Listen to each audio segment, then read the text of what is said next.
The dead bird stopped me in my tracks. I've been a park ranger at Sequoia National Park for 5 years now, and I've seen plenty of strange things, but never anything like this. 3 sparrows, frozen solid in mid-flight, lying in the dirt on a scorching summer day. The thermometer at my ranger station had read 95 degrees just an hour ago. My name's Michael Thompson. Most folks around here just call me Thompson, or Ranger Mike when they're being friendly. I've got this scar on my left cheek that makes kids stare and adults politely look away. It's from the war, World War II, Pacific Theater, but that's a story for another time. This morning started like any other patrol. The giant sequoias towered above me like nature's skyscrapers, their reddish bark glowing in the early morning light. These trees have been here for over 2,000 years. They make a man feel small, and that's exactly why I chose this job after coming back from the war. Something about their quiet strength helps keep the nightmares away. I walked my usual route, checking on the camping areas and making sure no idiots had left their food out for bears. The air was thick with summer heat, and my uniform shirt was already sticking to my back. Birds were singing, squirrels were chattering, and everything felt normal. Safe. That's when I noticed the silence. It fell suddenly like someone had thrown a thick blanket over the forest. No birds, no squirrels, nothing. The hair on the back of my neck stood up, just like it used to in the jungle when something wasn't right. Then I felt the cold. Not just a cool breeze, but the kind of cold that bites at your bones. The kind of cold that shouldn't exist in California during summer. My breath came out in white puffs and frost started forming on my badge. That's when I found them. Those 3 sparrows, frozen solid as statues. Their wings were still spread in flight, beaks open in mid-chirp. When I touched one, it was cold, as ice and hard as stone. Around them, a thin layer of frost covered the ground in a perfect circle, like someone had painted it there. Looking up, I saw something that made my stomach drop. The branches above me were covered in strange ice formations, twisting and curling like frozen fingers, in the middle of a heat wave. In California. In summer. I've seen enough death in the war to know when something's wrong. Really wrong. But this was different. This wasn't natural. As I stood there, trying to make sense of it all, my eyes caught something carved into a nearby sequoia trunk. At first, I thought it was just regular tree damage, but as I got closer, I could make out symbols, old ones, the kind I'd seen in some of the Native American sites around the park. They looked like warnings, but different from the usual ones about sacred grounds or burial sites. These showed figures with antlers, surrounded by what looked like ice crystals. The cold got worse. Within minutes, the temperature must have dropped 50 degrees. My fingers started going numb, and the water in my canteen had a thin layer of ice forming on top. That's when I heard the first call for help. Came from deeper in the grove, past the ancient trees where the caves start. A man's voice, desperate and afraid. Under normal circumstances, I'd run straight toward someone calling for help. It's my job. But something about that voice made me freeze, because it sounded exactly like Jimmy Martinez. And Jimmy died in my arms in the Philippines 12 years. Go. I grabbed my radio, trying to call in what I'd found. The only response was static and a sound like cracking ice. I was alone out here, 3 miles from the nearest ranger station, with something impossible happening around me. The voice called again. Jimmy's voice. My dead friend's voice. And deep in the shadows of the ancient sequoia grove, something moved. Something tall. Something that shouldn't exist. That was the moment I realized the forest I thought I knew, the safe haven I'd found after the war, was about to become a battlefield again. And this time I wasn't fighting men. I knew I should call for backup, but Jimmy's voice kept calling. Even though my mind told me it couldn't be real, my heart wanted to check. That's when my radio crackled to life, making me jump. Thompson, come in. It was Linda from the main station. Her voice was shaking. We've got 3 hikers missing since yesterday. Family's getting worried. Just what I needed. Missing hikers in the middle of whatever this was. Copy that, I said, trying to keep my voice steady. Where were they last seen? Campsite 14 near the old logging camp. My stomach dropped. That was exactly where Jimmy's voice was coming from. "I'm heading there now," I said. "Send backup when you can." The radio went dead. Not just quiet, dead. Like its batteries had been frozen. I checked my gun, more out of habit than thinking it would help. What good would bullets do against whatever was making it snow in summer? Still, the familiar weight was comforting as I headed toward campsite 14. The cold got worse with every step. Ice crystals formed on my eyebrows and the edges of my uniform. The forest looked wrong, like one of those Christmas cards where everything's covered in frost, except this was July in California. I smelled their campfire before I saw it. That normal woodsy smell that usually meant happy campers roasting marshmallows. But something was off. The smoke was frozen in the air, like a gray snake that had stopped moving. The campsite looked like everyone had just gotten up to pee and would be back any minute. 3 camping chairs around a fire that was somehow still burning, despite being covered in frost. Coffee cups with steam frozen solid above them. A pack of cards scattered on a blanket, frosted over like little white rectangles. Then I saw the first body. She was young, maybe 20, frozen solid in her sleeping bag. Her eyes were open, staring at nothing. A scream frozen on her face. Next to her was a guy about the same age, his hand reaching out like he'd tried to grab her before. Whatever this was happened. The third body was the worst. He'd tried to run. I found him 20 feet from the camp, frozen mid-stride. His face was twisted in terror, looking back at something that must have been chasing him. I've seen dead bodies before.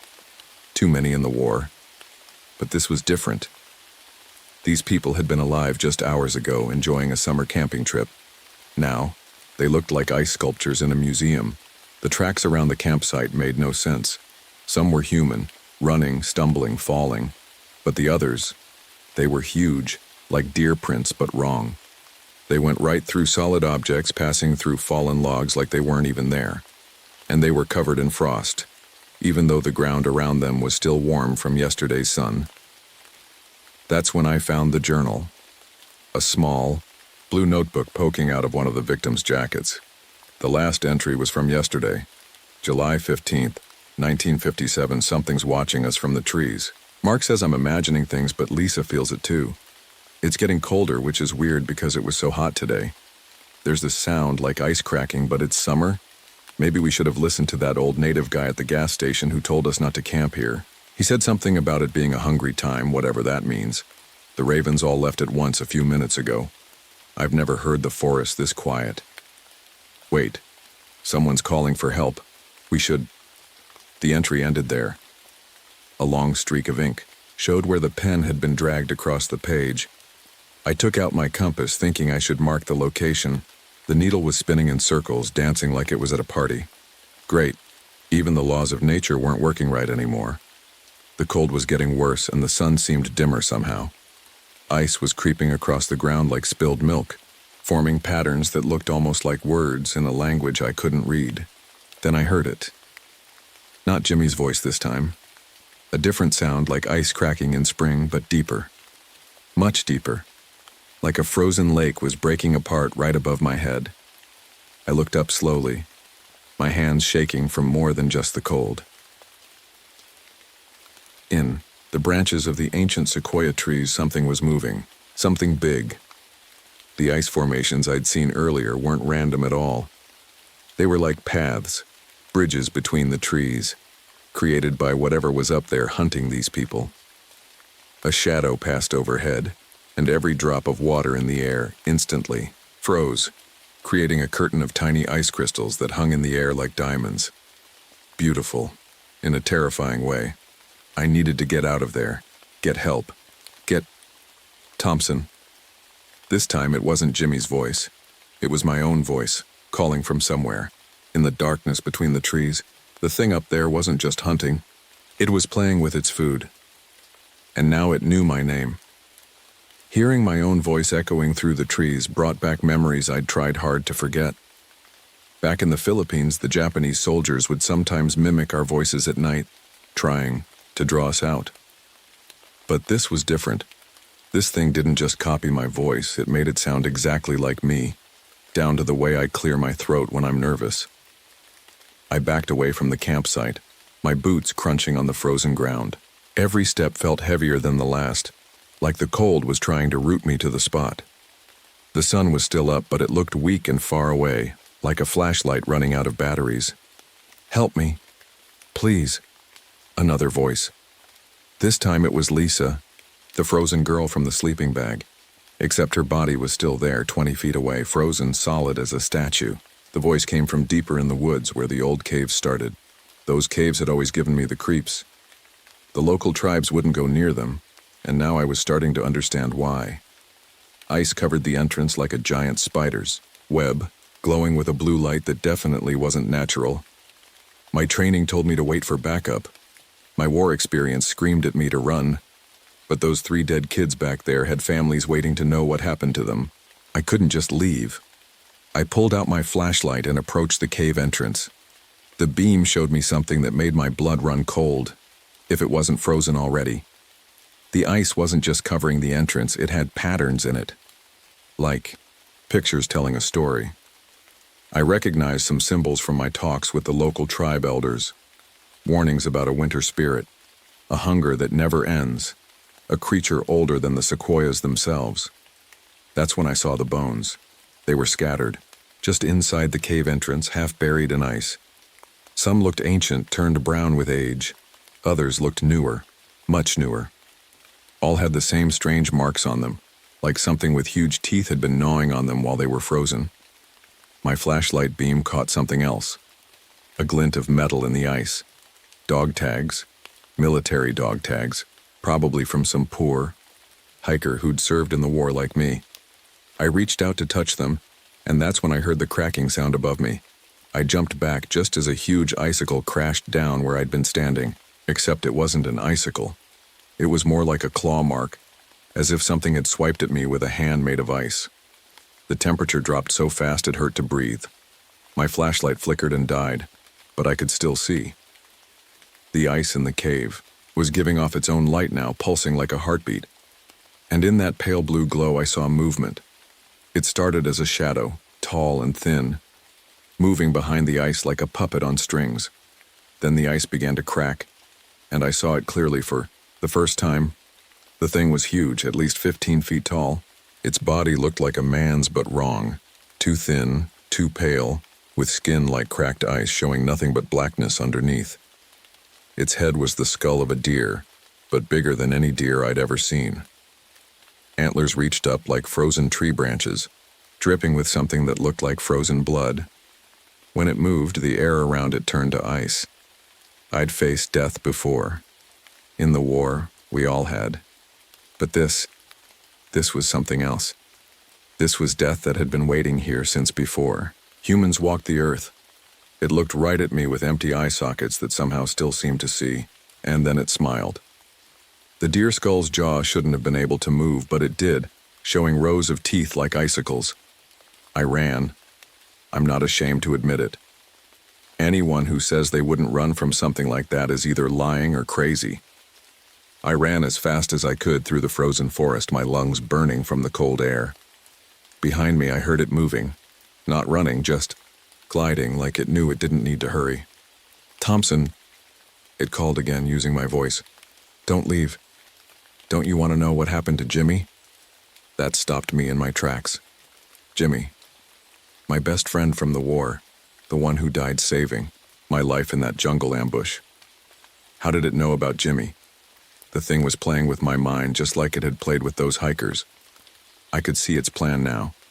Use our voices, our memories, our fears to draw us in, then freeze us solid and add us to its collection.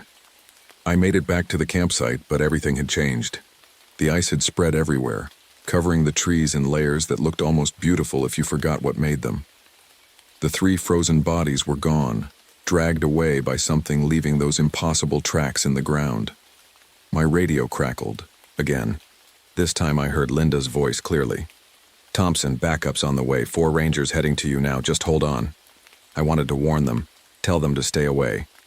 But before I could respond, I saw it again. The creature was standing between 2 ancient sequoias watching me, waiting. And behind it, frozen in the ice like flies in amber, were the missing hikers, their faces locked in eternal screams. It wasn't just hunting anymore. It was setting, a trap. And my backup was walking right into it. The backup team arrived before I could stop them. 4 rangers, all good people I'd worked with, John, Maria, Pete, and Rick. They came prepared for a normal rescue mission with warm clothes and climbing gear. None of that would help them now. "Thompson, you okay?" John called out, his breath making clouds in the freezing air. "What the hell happened here? It's July, for crying out loud." I tried to warn them. "Get back. It's not—" But the Wendigo was faster. It moved like water flowing through ice, suddenly appearing between us. The temperature dropped so fast the trees cracked. Before anyone could react, it grabbed Pete with hands like frozen branches. "Help," Pete said, and then he was silent, frozen solid like the hikers. The thing lifted him up like he was made of paper and simply disappeared with him into the shadows between the trees. "Run!" I screamed, but panic had already set in. Maria fired her gun, standard Park Service revolvers about as useful against this thing as throwing pebbles. The bullets hit ice that appeared out of nowhere, protecting the creature. That's when I noticed something. Something from my war days. The thing had a pattern just like the Japanese soldiers did. It wasn't random, it was hurting us, driving us exactly where it wanted us to go. "The caves!" I shouted. "It's pushing us toward the caves." But I was too late. Rick slipped on the ice, and the creature was on him in a second. He didn't even have time to scream before he was frozen, his face locked in a look of surprise. John and Maria made it to me, and we ran. Not away from the caves. That path was blocked by ice walls that appeared from nowhere. We ran deeper into the sequoia grove, where the really old trees were. Trees so big that 20 people holding. Hands couldn't wrap around them. "What is that thing?" Maria gasped as we ran. "Something that shouldn't exist," I said. "Something that's been here longer than the trees." We could hear it behind us, moving through the forest like a winter storm. The air got colder with every step. Ice formed on our eyelashes, making it hard to see. But I recognized where we were, heading, and my heart sank. The thing was driving us toward what the locals called the Old Cave, a massive opening at the base of a cliff. As we got closer, I saw why. The cave entrance was like a frozen palace now, with ice columns and walls that seemed to glow from within. And inside— "Oh God," John whispered. Dozens of bodies, maybe hundreds, all frozen solid, preserved in the ice like some twisted museum. Some looked ancient, wearing clothes from centuries ago. Others were more recent, hikers, rangers, even animals, all perfectly preserved, their faces showing their last moments of terror. This wasn't just the creature's hunting ground. It was its collection, its trophy room. There. Maria pointed to a shadow moving behind one of the ice walls. But it wasn't the Wendigo. It was Pete, somehow still alive inside the ice, his eyes moving, following us. Next to him was Rick, and the 3 hikers we'd been looking for. All conscious, all trapped, all still alive inside the ice. It keeps them alive, I realized with horror. Freezes them but keeps them aware, feeding off their fear.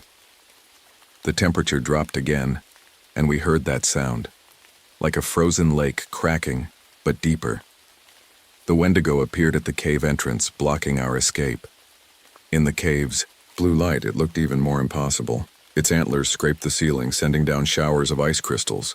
Those empty eye sockets stared at us, and somehow I knew it was smiling again. "Welcome home," it said, using Pete's voice. John tried to run past it. He was brave. Always had been. The creature barely moved, just waved one of those impossibly long arms. A wall of ice shot up from the ground, catching John in mid-run. He was frozen before he could even change expression. Maria screamed. She had her gun out again, firing shot after shot. Each bullet hit the ice armor around the creature and fell harmlessly to the ground. The thing reached for her with those terrible hands. I had to do something. My mind raced back to the war, to all the impossible situations we'd survived. What had Jimmy told me that last day in the Philippines? Sometimes the only way to beat a stronger enemy is to use their strength against them. The cave, the ice walls, all that weight above us. I had my service pistol for all the good it would do, but I wasn't aiming at the creature. Instead, I looked up at the cave ceiling where massive icicles hung like nature's dynamite. "Hey," I shouted at the thing, stepping forward. "Remember Jimmy? Want to know how he really died?" The creature paused, Maria dangling from its grasp. Those empty eyes turned to me. "He died saving someone else," I said. "Just like I'm about to do." I fired every bullet I had into the cave ceiling. The sound was deafening in the enclosed space. For a moment, nothing happened. Then the cracking started. The first crack was small, just a tiny line in the ice above. But then it spread, like a spider web growing across glass. The Wendigo looked up, and for the first time I saw something new in those empty eye sockets. Fear. It dropped Maria, who scrambled away toward me. The creature raised its arms, trying to create more ice to support the ceiling, but it was too late. My bullets had hit exactly where the cave was weakest, where the ice met the ancient rock. "Run!" I shouted to Maria, pushing her toward the entrance. "Get out now!" The ceiling started coming down in chunks, not just ice, but rock too. The Wendigo screamed, a sound like winter storms and breaking glaciers all mixed together. It tried to hold up the falling ceiling with walls of ice, but for every wall it created, more cracks appeared. I ran to the nearest ice wall where the victims were trapped. Pete was there, still frozen, but his eyes moving wildly. The falling rocks had cracked his icy prison. I started kicking at the weakened ice, ignoring the cold that burned through my boots. Come on," I grunted, finally breaking through. Pete fell forward, gasping, his skin pale blue but alive. Together we started breaking others free, where the falling cave had cracked their icy tombs. The Wendigo howled again, but this time it wasn't just angry, it was desperate. The cave was its home, its freezer, its trophy room, and we were destroying it all. "Thompson ding," it called, using Jimmy's voice one last time. "You'll die here, just like Jimmy did." But I wasn't that scared soldier in the Philippines anymore. I was a park ranger who'd sworn to protect people, and this thing had killed too many for too long. "Jimmy died a hero," I shouted back. "And you're just a bully who picks on people who can't fight back." That made it mad. Really mad. It charged at me, antlers lowered like a charging deer. But that's what I wanted. I dove to the side at the last second, and those huge antlers crashed into the cave wall behind me. The impact shook the whole cave. More ceiling came down. The Wendigo was pinned now, its antlers stuck in the wall. It thrashed around, creating spikes of ice that shot out in every direction. One caught me in the leg, and the cold burn was worse than any bullet wound I'd ever had. Maria was helping the last of the frozen victims out. Some could walk, others had to be carried. The cave was coming down faster now, and the temperature was dropping to levels that would kill a person in minutes. "Everyone out," I yelled. "Move!" The Wendigo finally pulled free of the wall, bringing down even more of the ceiling. It turned to me, and I saw centuries of hunger and hatred in those empty eyes. This thing had been killing since before my great-great-grandparents were born, and it wasn't going to stop unless someone stopped it. I looked at my leg, now frozen to the cave floor by the ice spike. I wasn't getting out of here. But maybe that was the point. "Hey, ugly!" I called out, pulling the last thing from my pocket, the lighter Jimmy had given me before he died. "Welcome to summer." I lit it and held it against the ice spike holding my leg. The Wendigo lunged forward, realizing what I was doing, but the ice was already melting, water dripping onto the cave floor, and freezing again instantly. See? I'd figured something out. The creature wasn't just making ice, it was pulling the heat out of everything around it to survive. And when it got mad or scared, it pulled even harder. Right now it was terrified, sucking in heat like a drowning man. Sucks in air, and all that stolen heat had to go somewhere. The cave ceiling gave one final groan. I looked the Wendigo right in its empty eyes and smiled. "This is for Jimmy," I said, "and all the others." The last of the ceiling came down. Tons of rock and ice crashed onto us both. The Wendigo's scream was cut short as we were buried together. The cold was everywhere, seeping into my bones, trying to freeze me like all its other victims. But I wasn't afraid anymore. I'd fought monsters before, human ones in the war, and now this ancient thing that had terrorized these woods for centuries. Sometimes beating them means making sure they don't get back up, even if you have to go down with them. The cold got worse. The darkness got deeper. The last thing I heard was the Wendigo's ice cracking and breaking under the weight of the mountain we'd brought down on top of us. Then everything went quiet except for a sound like softly falling snow. I never should have gone hiking alone that day. But how could I have known that a simple autumn walk in the Smoky Mountains would change my life forever? That my ordinary Tuesday morning would turn into the most terrifying day of my life? It started, like any other day at my uncle's cabin. I woke up early, made my usual cup of hot chocolate, I never liked coffee, and packed my small blue backpack with snacks and water. The morning air was crisp, and colorful leaves crunched under my boots as I started down the familiar trail behind the cabin. I'd walked this path dozens of times during my visits, but something felt different today. Maybe it was the unusual silence. Usually the woods were alive with bird songs and squirrels rushing through the trees, but today, nothing. Just the sound of my own breathing and my boots on the ground. Even the wind seemed to be holding its breath. I checked my phone, 8:47. The screen showed no signal, which was normal up here in the mountains. I wasn't worried. I knew these trails like the back of my hand. Or at least I thought I did. The first weird thing I noticed was the fog. Not regular morning fog that burns away when the sun comes up. This fog was different. It moved in patches, like somebody had torn up pieces of cotton candy and scattered them through the trees. Some spots were crystal clear, while others were so thick I could barely see my hand in front of my face. "Hello?"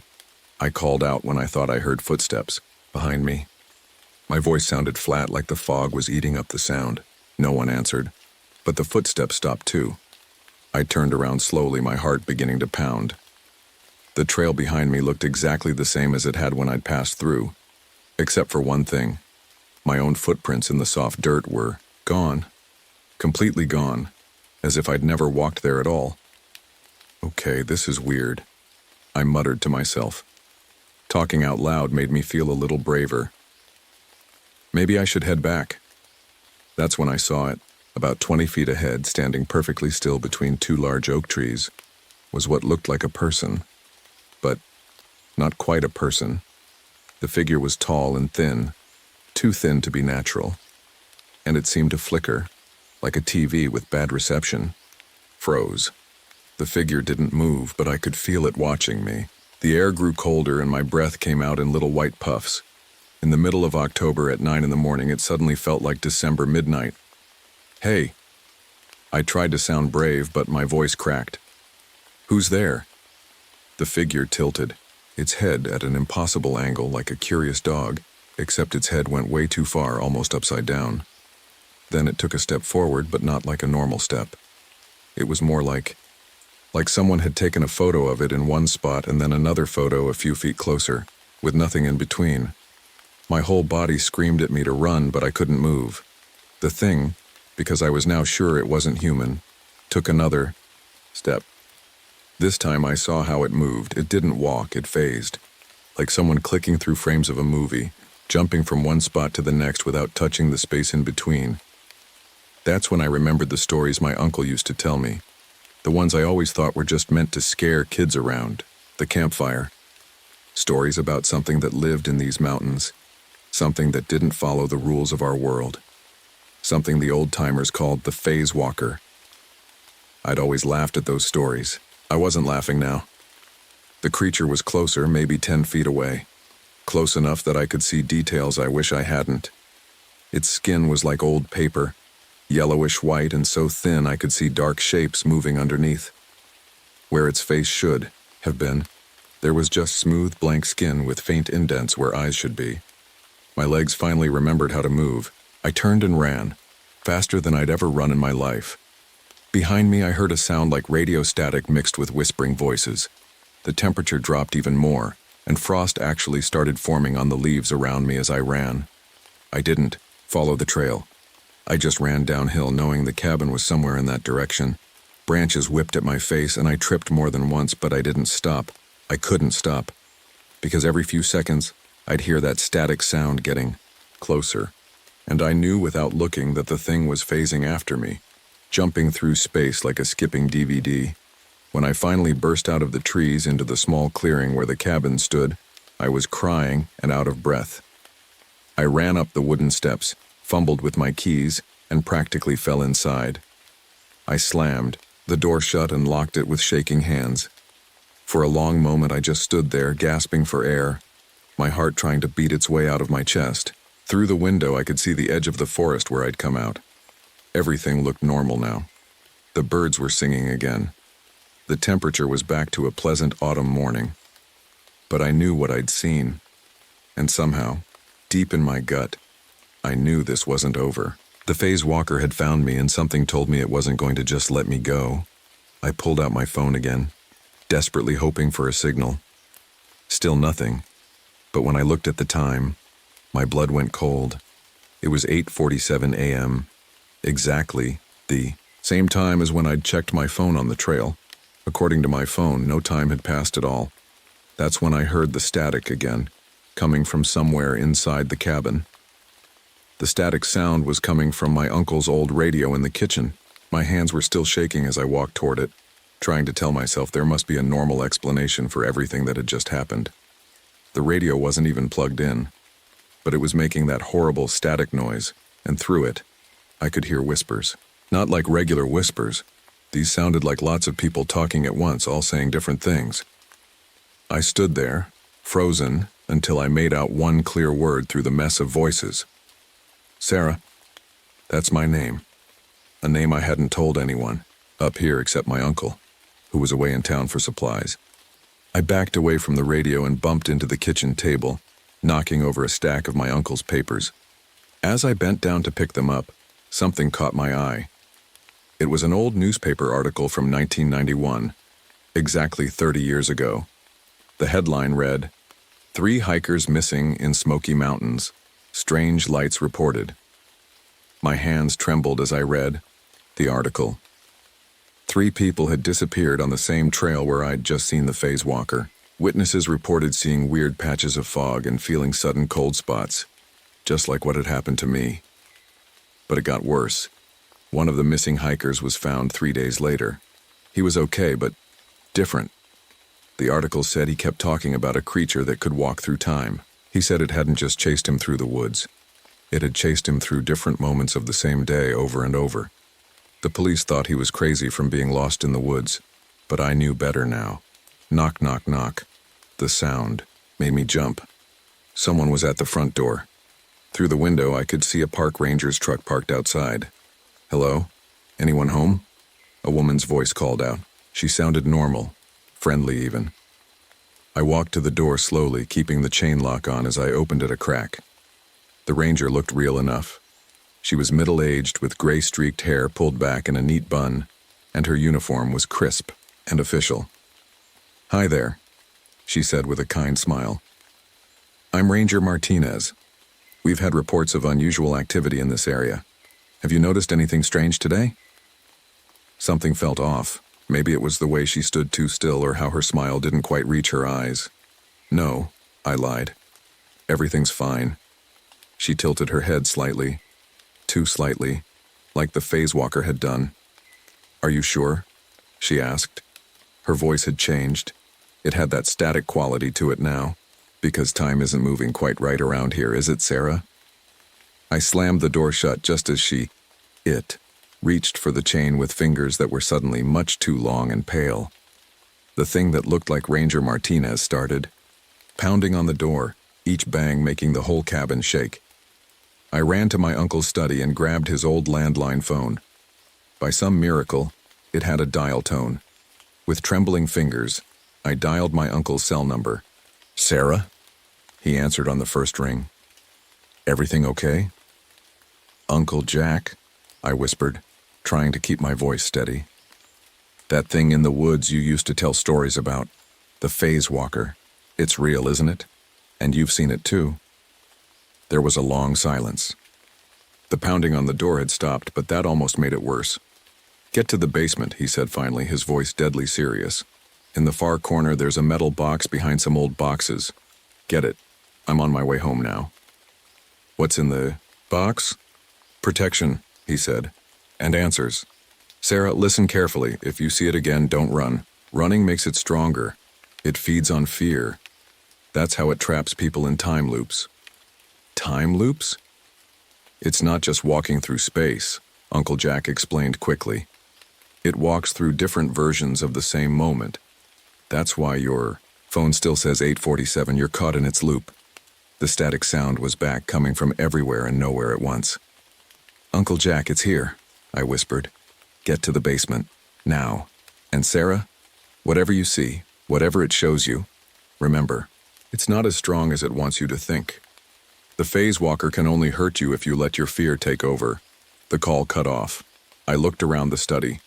The static was getting louder, and the air was getting colder again.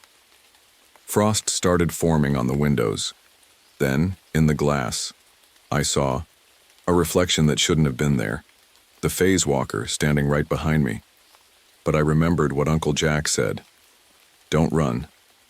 Don't show fear." I turned around slowly to face it. Up close, the phase walker was even more terrifying than before. Its paper-thin skin rippled like water, and those dark shapes moving underneath looked like shadows of faces. Maybe faces of people it had trapped before? "What do you want?" I asked, proud that my voice barely shook. The creature's blank face rippled and a mouth opened. Not like a normal mouth, but like someone had torn a line across its face. When it spoke, its voice was like 1,000 whispers at once. "To show you." "Show me what?" "What happens when time breaks." It reached for me with those two long fingers. Everything went dark. When I could see again, I was still in the study, but something was wrong. The room looked different. Older in some places, newer in others. Like different times were all mixed together. Through the window, I saw the same view of the mountains over and over, but each view was from a different time. Summer, winter, spring, and fall all happening at once. In one version, the cabin wasn't even there yet. In another, it was old and falling apart.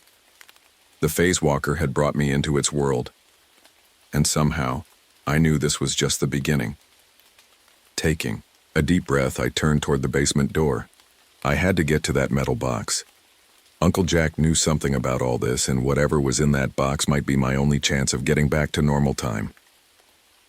The phase walker watched me go, its head tilted at that impossible angle again. It didn't try to stop me.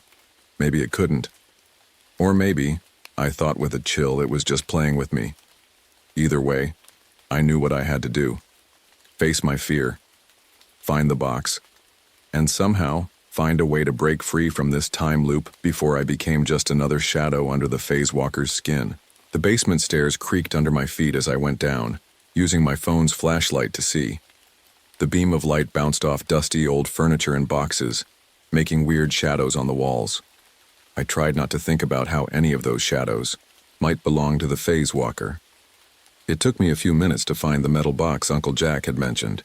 It was old and rusty, about the size of a shoebox, hidden behind some cardboard boxes just like he'd said. My hands were shaking as I pulled it out. The lock was already broken, like someone had forced it open a long time ago. Inside, I found a bunch of papers, some old photos, and a leather journal that looked like it was about to fall apart. But what caught my eye first was a black and white photo dated October 1961, exactly 30 years before the newspaper article I'd found. Upstairs, my heart nearly stopped when I saw it. The photo showed a group of park rangers standing in front of my uncle's cabin. And there, in the background between two trees, was a familiar blurry figure, tall, thin, and slightly out of focus compared to everything else in the picture. "It's been here all along," I whispered to myself. The temperature suddenly dropped. I could see my breath in the beam of my flashlight. The phase walker was close, but I forced myself to stay calm and keep looking through the box. Uncle Jack had sent me down here for a reason. I opened the journal. The handwriting on the first page was messy, like whoever wrote it was in a hurry. October 15th, 1961, something is wrong with time in these mountains. People are disappearing. When they come back, if they come back, they're different. They talk about a creature that can walk between moments. The other rangers think I'm crazy, but I know what I saw. I'm writing this down in case someone else needs to fight it someday. Robert Martinez. The same last name as the ranger, or whatever it was pretending to be a ranger, that had come to the door. As I read more, my hands got sweaty despite the cold. Robert Martinez had been a park ranger who started noticing weird things in the mountains. People would go missing for days but come back thinking only hours had passed. Hikers would see the same person in 2 different places at once. And everyone talked about the fog, the cold spots, and the static sounds. Then I found something that made my blood run cold. A page where Martinez had drawn a diagram of the mountain trails. He'd marked spots where people had seen the phase walker with little X's. When you connected the X's, they made a pattern, a huge spiral, with my uncle's cabin right in the middle. The journal's last entry was different from the others. The handwriting was shaky, hard to read. It's not just walking through time, it's breaking it. Every person it takes makes the breaks bigger, the gaps between moments where it can slip through. If it takes enough people, time itself will shatter. I found a way to stop it, but the entry stopped mid-sentence. The rest of the journal was empty. Static filled the air again. My phone's flashlight started flickering, and the shadows in the basement began to move in ways shadows shouldn't. He never finished writing it down. A voice said behind me, a normal human voice. I spun around to find Uncle Jack standing at the bottom of the basement stairs. But something was wrong. He looked younger, maybe in his 30s. "You're not my uncle," I said, backing away. "At least not my uncle from now." He smiled sadly. "Smart girl." "No, I'm not. I'm Jack Martinez from 1991. Your uncle is my older self. And you're in more danger than you realize." "Martinez," I said. "Like Robert Martinez, the ranger who wrote this journal?" "My father," he said, or rather, young Uncle Jack said. The phase walker took him before he could write down how to stop it, but he told me. And now I need to tell you because in your time, I'm not going to make it back to the cabin in time to help you. My heart skipped a beat. "What do you mean?" "In your version of now, there's a car crash on the mountain road," he said quietly. The older me, I don't survive it. That's why the phase walker chose today to come after you. It knows you'll be alone." I felt sick. "No, you're lying. This is a trick." Sarah listened to me. Young Uncle Jack stepped forward. "We don't have much time. The phase walker is getting stronger. Each person it traps feeds it more power, but there's a way to break its hold on time. My father figured it out before it took him." The static was getting louder. The shadows were moving faster now, swirling around us like a tornado of darkness.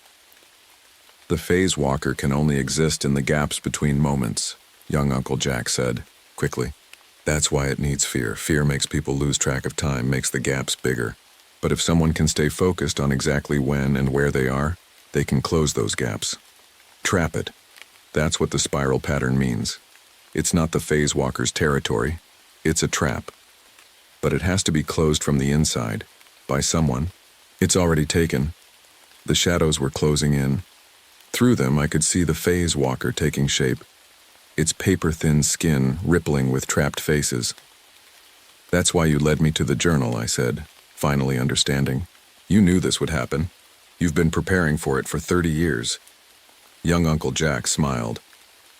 "You always were a smart kid. Even when you were little and I was telling you those stories about the phase walker, you never just accepted them. You always asked questions. That's why it has to be you." "Has to be me to do what?" But he was fading away, like an old photograph turning transparent. The phase walker was almost fully formed now, reaching for me with those horrible long fingers. "Trust yourself, Sarah." Young Uncle Jack's voice was barely a whisper now. "Time isn't as fragile as it seems, and neither are you." Then he was gone. and I was alone in the basement with the phase walker.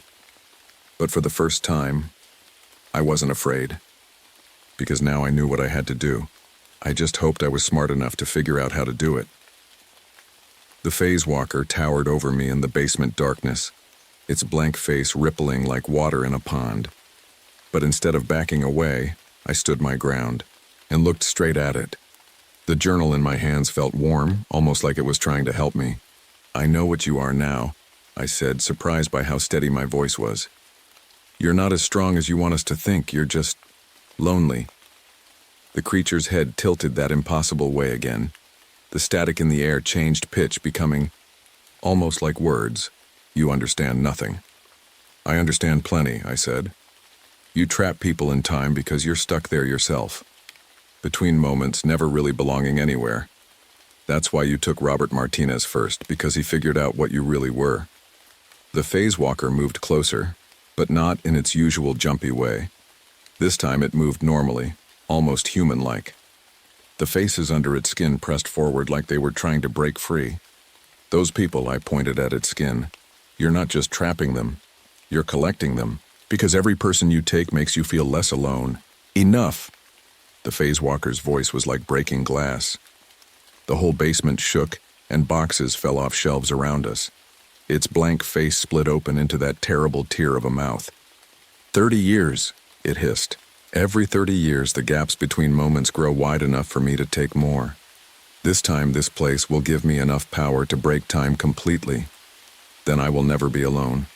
Everyone will be like me, lost between the moments. The air got so cold that frost covered everything.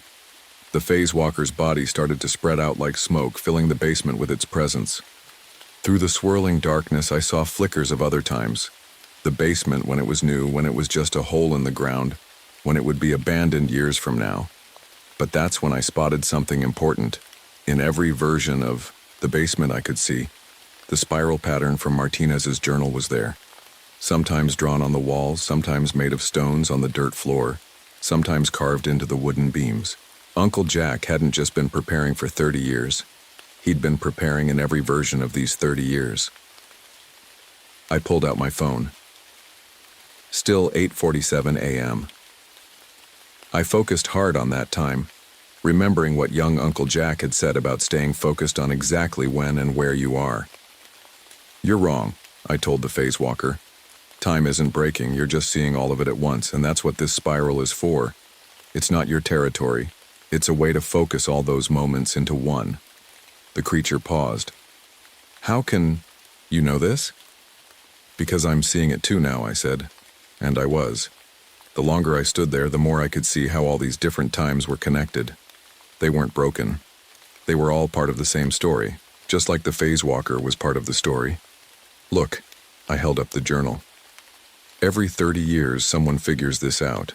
Robert Martinez in 1961, my uncle in 1991, me now. We're all connected by this spiral of time that you created. But it's not destroying time, it's pulling it together like a whirlpool pulling everything to one point." The phase walker's smoky form wavered. The static in the air became uncertain. "And I bet," I continued, "if you look really carefully at those gaps you slip through, they're not gaps at all. They're connections. You're not stuck between moments. You're the thing that joins them together." I took a step toward it. The faces under its skin had stopped struggling. They were listening too. "You don't have to be alone," I said softly. "And you don't have to trap people to keep you company. You just have to understand what you really are." The phase walker's body started to change. The paper-thin skin became more solid, more real. The faces faded away, not disappearing, but becoming part of it in a way that looked right instead of scary. "Show me," it whispered, and this time its voice sounded almost human. I walked to the center of the basement and took out my phone again. Still 8:47 a.m. I held it up where the phase walker could see it. "This is our moment," I said. "Right here, right now. Not 30 years ago, not 30 years ahead. Just now, and you're part of it." The phase walker moved to stand in front of me, slowly, carefully. It reached out one of those long fingers and touched the phone's screen. The time changed to 8:48 a.m. Everything shifted. The basement snapped back to one time, my time. The cold vanished, and the static died away. The phase walker's body became solid, real, and then it wasn't scary anymore. It was just tall and strange-looking, like a tree that had grown in an unusual way. Its blank face had features now, not quite human features, but peaceful ones. "Thank you," it said, and its voice was like wind in the trees. "For seeing me. Will you let them go now?" I asked, thinking of all those trapped faces. The phase walker nodded. They were never truly trapped, only waiting for someone to understand. Like I was. It stepped back, and the air around it began to glow softly. One by one, shapes stepped out of its body. People, looking solid and real. They seemed confused but unharmed.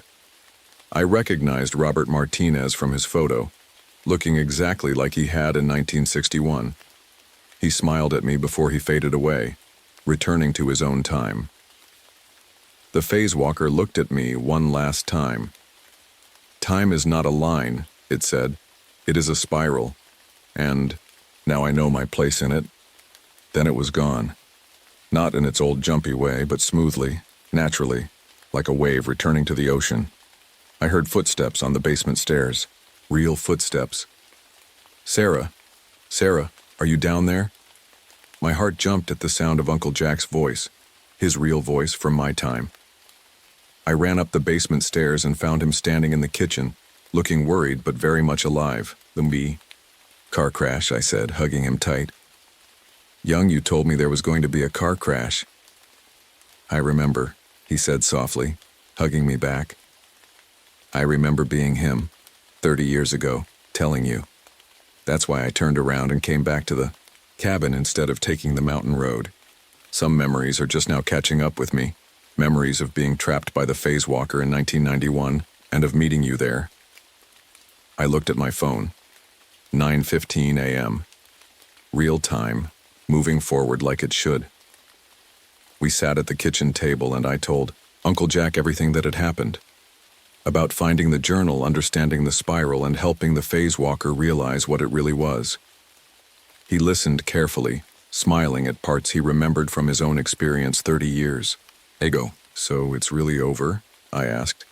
"The phase walker won't trap anyone else?" "No," Uncle Jack said. "But people still see it sometimes walking in the mountains. My friend who runs the ranger station says hikers occasionally report seeing a tall, peaceful figure in the fog. It watches over the trails now, making sure no one gets lost between moments like it once was." He pulled something from his pocket, a new journal with blank pages. "Here. I think you should write it all down. What really happened, and how you solved it with kindness instead of fear. 30 years from now, someone else might need to know this story." "But everything's fixed now," I said. "The phase walker is good." Uncle Jack smiled. "Time isn't a line, remember? It's a spiral. Sometimes the most important things happen over and over, but a little differently each time. That's how we learn and grow." I opened the journal and wrote the date on the first page. Outside the cabin window, I saw a familiar tall figure walking between the trees. But this time it moved smoothly, naturally, like it finally belonged. It turned its peaceful face toward me and nodded once before disappearing into the morning. Mist, I smiled and began to write. I never should have gone hiking alone that day, but I'm glad I did. Because sometimes the scariest things we meet aren't really scary at all.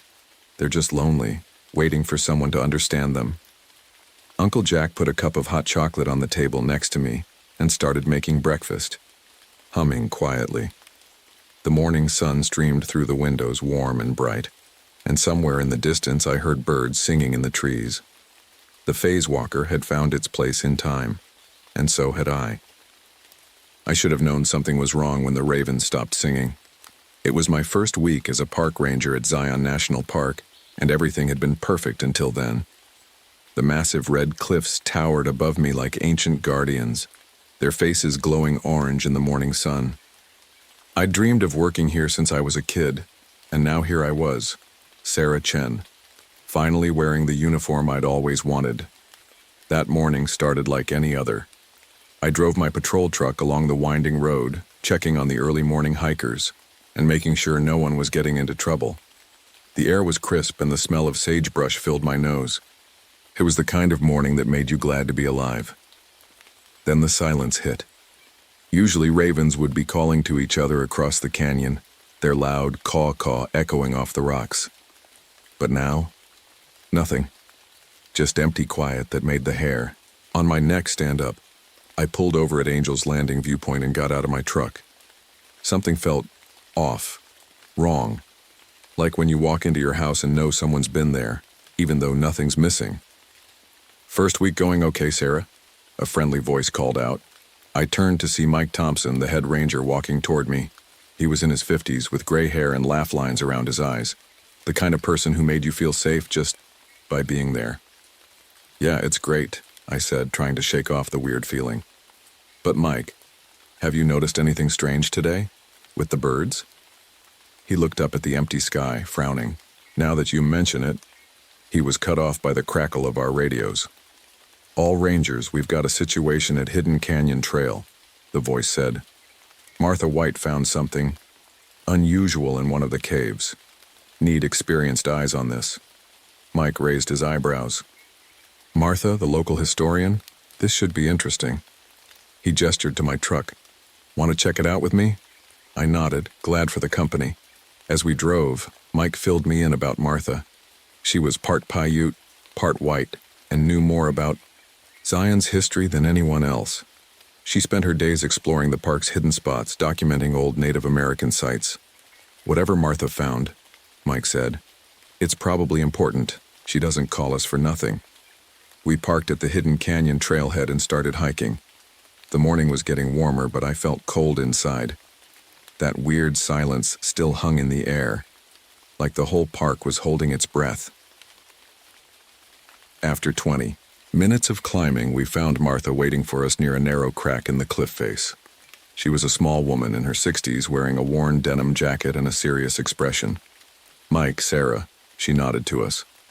"I've been exploring these caves for 30 years, but I've never seen anything like this." She pulled out a flashlight. "Follow me."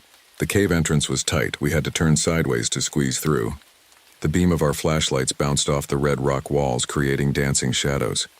The air got cooler and damper as we went deeper. Then Martha stopped so suddenly I almost bumped into her. "Look," she whispered, pointing her light at the cave, while my breath caught in my throat. There, carved into the rock, were symbols I'd never seen before. They formed a perfect circle about 3 feet across. In the center was what looked like a handprint, but with 6 fingers. "That's not Paiute," Martha said quietly. "Not ancestral Puebloan either. I've studied every Native American culture that lived in this area. This is something else."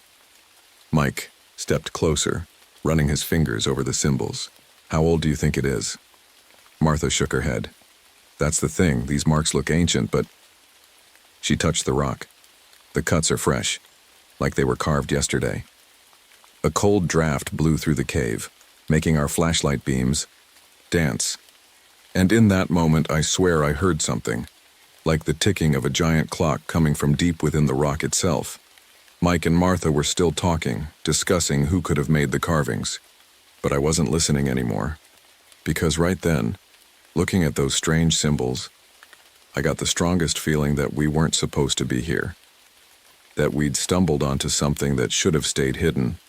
And somewhere above us, in the suddenly silent canyon, a single raven finally called out.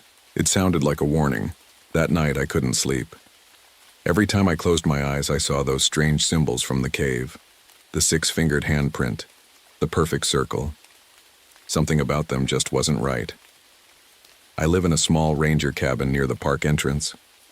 It's nothing fancy, just a bedroom, kitchen, and tiny living room. But that night my cozy home felt different. The shadows seemed darker. The quiet seemed deeper. At 3 a.m., my phone buzzed. It was Mike. "Sarah? Sorry to wake you, but we've got a problem." "The cave. Someone's been there." I sat up, suddenly wide awake. What do you mean? The symbols are changing. I know it sounds crazy. Martha's already here. We need you. 20 minutes later, I was back at Hidden Canyon Trail, my flashlight, beam bouncing off the rocks as I climbed. The moon was full, making the red cliffs look silver. Not a single bird or cricket made a sound. Mike and Martha were waiting at the cave entrance. Martha's face looked pale in the moonlight. "Watch," she said as we squeezed into the cave. At first, everything looked the same. The circle of symbols, the weird handprint. But then Martha turned off her flashlight, and I gasped. The symbols were glowing. Not bright, but with a soft blue light like the screen of a phone in the dark. "That's new," Mike said quietly. "They weren't doing this 3 hours ago." I stepped closer, drawn to the strange light. And that's when I heard it again. That ticking sound, louder now. Like a clock counting down. "There's something behind here," I said, pressing my hand against the rock wall. It felt warm, wrong, like it had a fever. Martha moved next to me, running her fingers over the symbols. "These markings, they're changing position. Slowly, but they're moving, like the hands of a clock." Suddenly, the rock under my palm shifted. Just a little, but enough to make me jump back. A crack appeared in the wall, spreading like a spider web around the circle of symbols. "Everyone back," Mike shouted, but I was frozen in place, watching as pieces of rock fell away, revealing something hidden inside the wall. It was a pocket watch, but not like any I'd ever seen. It was made of some dark metal that seemed to swallow our flashlight. Beams. Instead of numbers, it had symbols like the ones on the wall. The hands were carved to look like lightning bolts, and it was big, about the size of my palm. "Don't touch it," Martha warned, but I was already reaching for it. I couldn't help myself. It was like the watch was calling to me. The moment my fingers touched the metal, 2 things happened. First, all our flashlights went dead at once, leaving only the blue glow of the symbols. Second, time stopped. I don't mean that as a figure of speech. Everything literally stopped. The dust in the air hung frozen. The sound of falling rocks ceased mid-echo. Mike and Martha stood like statues, their faces frozen in expressions of surprise. Everything stopped except me and the ticking of the watch in my hand. It lasted maybe 5 seconds, but it felt like forever. Then everything snapped back to normal, our flashlights flickering back on, Mike and Martha blinking like they were waking up. Did anyone else feel that?" Mike asked, shaking his head like he was trying to clear it. Martha was staring at the watch in my hand. "Sarah, I think you should put that back." But I couldn't. The watch felt warm against my skin, like it was alive. And something else was happening. Memories that weren't mine were flooding into my head. I saw Zion National Park, but different, older. I saw people in old-fashioned clothes building the first trails.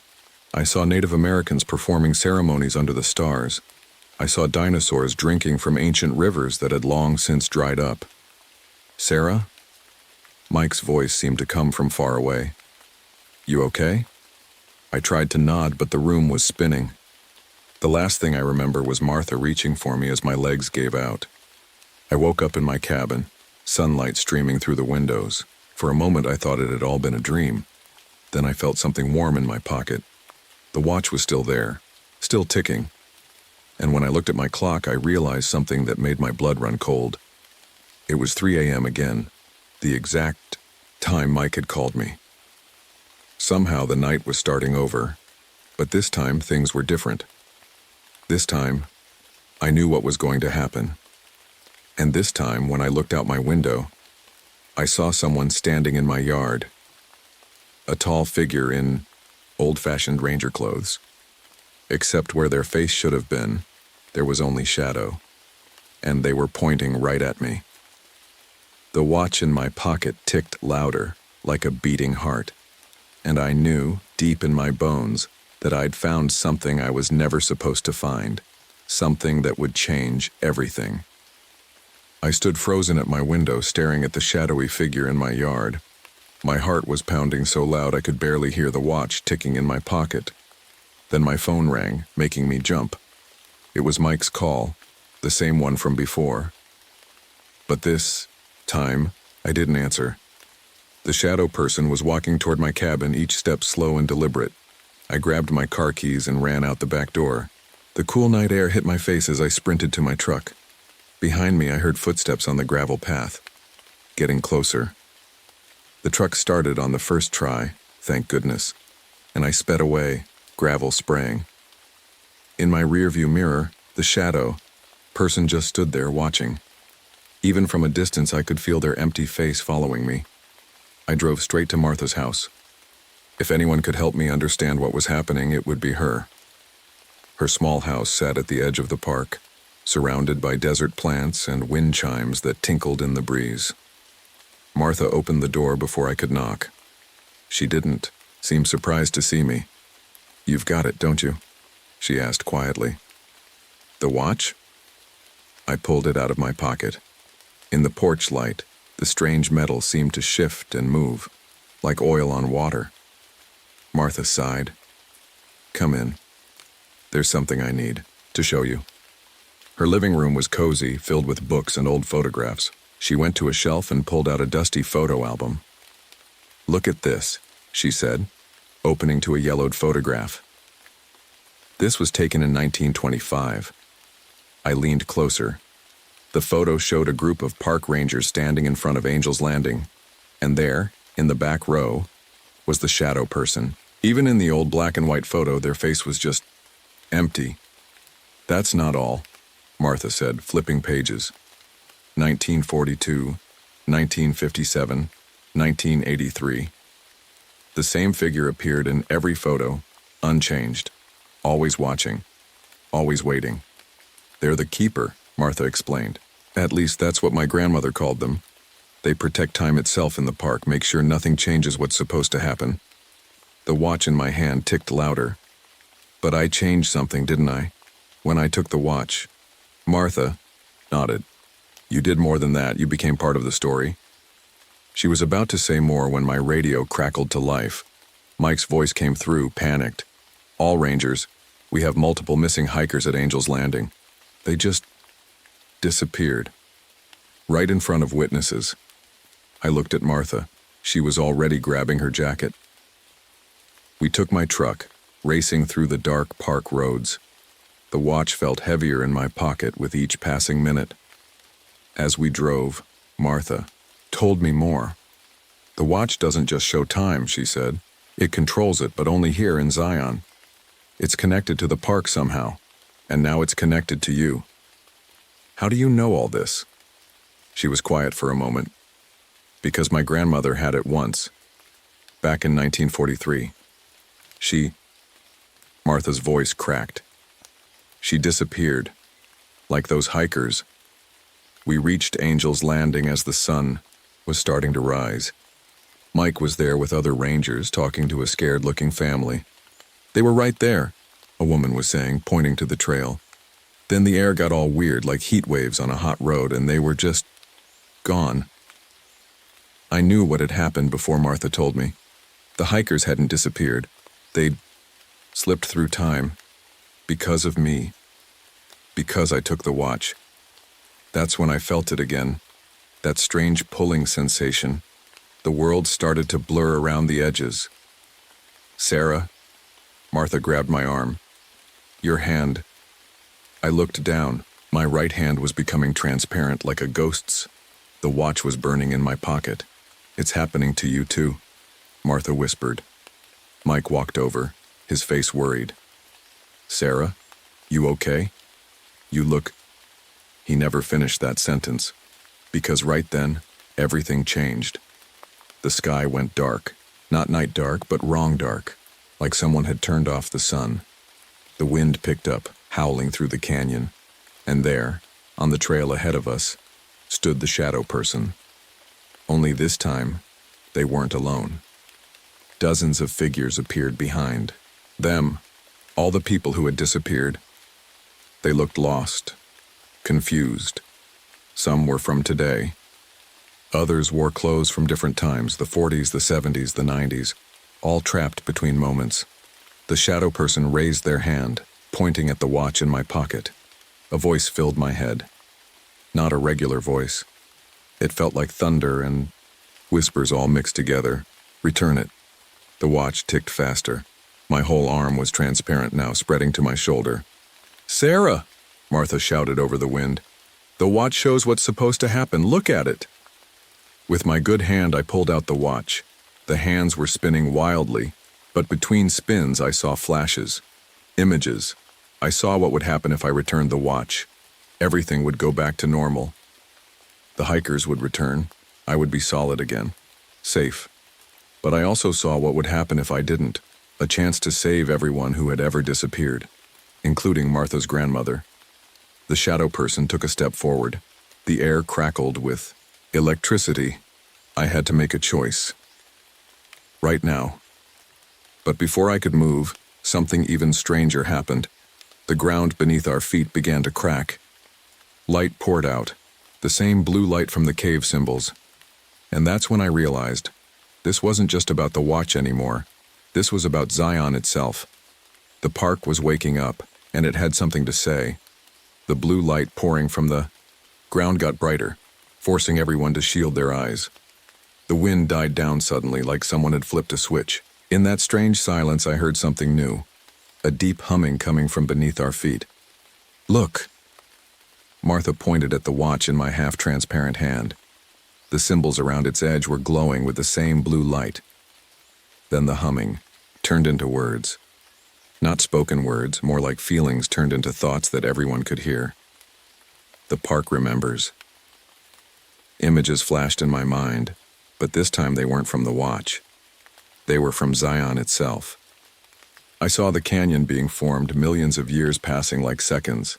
I saw ancient peoples living here, treating the land like it was alive. Because it was.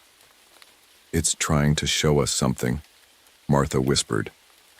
Next to her, Mike stood frozen, his mouth open in shock. More images came. I saw the shadow person, the keeper, but different. They had a real face. They were just a regular park ranger, back in 1925. Their name was James Cooper. "He found the watch," Martha said, her eyes distant like she was seeing the same things, just like you did. "I saw James discover the watch in the same cave, but he didn't just find it, he tried to use it. To change things, to stop accidents before they happened, to save lives. But every change had a price. The more he changed," Martha said, "the more he lost himself. Until he wasn't human anymore. Until he became the shadow person. Trapped, between times, forced to protect the watch forever." The missing hikers behind him started to fade in and out, like bad TV reception. Some were crying. Some were calling for help. The keeper just stood there, watching me with that empty face. My arm was almost completely gone now, and the transparency was spreading to my chest. I could feel myself starting to slip away, just like the hikers, just like Martha's grandmother. That's when Mike did something brave and stupid. He ran forward, trying to grab the watch from my fading hand. "We have to put it back," he shouted. "Before we lose you too." But the moment he touched the watch, everything went wrong. The blue light turned red. The ground shook, and Mike started changing. We watched in horror as years caught up with him all at once. His hair turned gray, then white. Wrinkles appeared on his face. He was aging decades in seconds. "Stop," I screamed, pulling the watch away. Mike fell to his knees, gasping. He looked 20 years older, but at least the aging stopped. The keeper's voice boomed in our heads again. "See the truth. Time must not be changed." But there was something else in that voice now. Something like sadness. Martha helped Mike to his feet. He leaned on her, looking tired and scared. "I saw it," he said weakly. "When I touched the watch, I saw why the keeper does this." "Why?" I asked, even though I was starting to understand. "Because if we change time here, we change it everywhere. The park, it's special. It's like a heart, pumping time through the world. If we break it here, we break it everywhere, Martha finished. The ground rumbled again. More cracks appeared, spreading like a spider web across Angel's Landing. The missing hikers were almost invisible now, their voices getting fainter. I looked at the watch in my disappearing hand. The hands were spinning backwards, faster and faster, and with each spin I felt myself being pulled away, like I was being erased. That's when Martha grabbed my fading arm. Wait, there's something else. Something my grandmother told me before she disappeared. The keeper took a step forward, raising their hand as if to stop her. The watch doesn't just control time, Martha said quickly. It is time. All the time that's ever passed through Zion, and it's breaking. She was right. I could see hairline, cracks spreading across the watch's face, matching the cracks in the ground. That's why this is happening, she said. That's why people are disappearing. Time is literally coming apart. The keeper was right in front of us now, but instead of taking the watch, they did something unexpected. They spoke. Not in our heads this time, but with a real voice. A human voice. Help me. Their empty face flickered, and for a second, I saw James Cooper as he used to be. Young, scared, just like me. I can't hold it together and much longer, he said. The watch in my hand was cracking more. My entire left side was gone now, and I could feel myself slipping between moments, seeing flashes of different times. I had minutes left at most, and I finally understood what I had to do. But the choice I had to make wasn't the one I thought. It wasn't about returning the watch or keeping it. It was about something much bigger and much scarier. The cracks in the ground grew wider, the red light getting brighter. Time itself was coming undone, and I was the only one who could stop it. The world was falling apart around us, literally. Pieces of rock were floating up from the ground, hanging in the air like they'd forgotten about gravity. The sky kept switching, between day and night, like someone was flicking a light switch back and forth. The red light from the cracks in the ground made everything look like it was on fire. I could barely hold the watch anymore. Most of my right side was completely invisible now, but I knew what I had to do. The watch isn't just breaking, I said, my voice shaking. It's tired. It's been holding time together for too long. The keeper, James, nodded. His empty face flickered again, showing the young ranger he used to be. I tried to fix it, he said softly. For 100 years I tried, but I only made things worse. Martha stepped forward, supporting Mike, who still looked too old, too tired. Sarah, she said, whatever you're thinking of doing, I know what the watch needs, I interrupted. It needs new strength, new time. I looked at my disappearing hands, then at the hikers who were fading in and out like ghosts, at Mike, who had aged 20 years in seconds, at James trapped between times. It needs my time, I whispered. All of it. Martha's eyes went wide. No, you can't. But I was already moving. I pressed the watch against my chest, right over my heart. The cracked face of the watch touched my ranger badge. Everything stopped. The floating rocks froze in midair. The hikers stopped flickering. Even the wind held its breath. Then I felt it, my whole life, flowing into the watch. Every birthday, every Christmas, every ordinary Tuesday, every moment I'd ever had and every moment I was supposed to have. It hurt. Not like a cut or a burn, but like saying goodbye to everyone you love all at once. The watch grew warm, then hot. The cracks in its face began to heal. Sarah, stop. Martha tried to reach me, but James held her back. She's choosing this, he said. Like I should have, all those years ago. My memories were fading now, flowing into the watch like water. I saw my first day as a ranger, my graduation, my 10th birthday party, all flowing away. But something else was happening too. The missing hikers were becoming solid again. The cracks in the ground were closing. Mike's face was getting younger, the extra years fading away. The watch was healing. And it was healing. Time itself. I could barely remember my own name now. I was almost gone. but I felt peaceful. This was right. This was what had to happen. With my last bit of strength, I looked at James. "It's okay," I whispered. "You can rest now, I'll take care of it." His empty face cracked into a smile, a real, human smile. Then he began to fade, not like the hikers had, but like a sunset. Gentle, natural, free. The watch grew brighter and brighter. I couldn't feel my body anymore. I was becoming like James, not gone, but different. Changed. The last thing I heard was Martha's voice. "We'll remember you, Sarah. I promise." Then there was a flash of light so bright it turned the whole world white. When it faded, everything was back to normal. The hikers were solid, looking around in confusion. The sky was a proper early morning blue. Mike was young again, though there was a streak of gray in his hair that hadn't been there before. The watch was whole again, its face smooth and uncracked. But I wasn't holding it anymore. I wasn't holding anything anymore. Because I wasn't Sarah, Chen anymore. I was the keeper, but not like James had been. He was trapped by his guilt, his fear.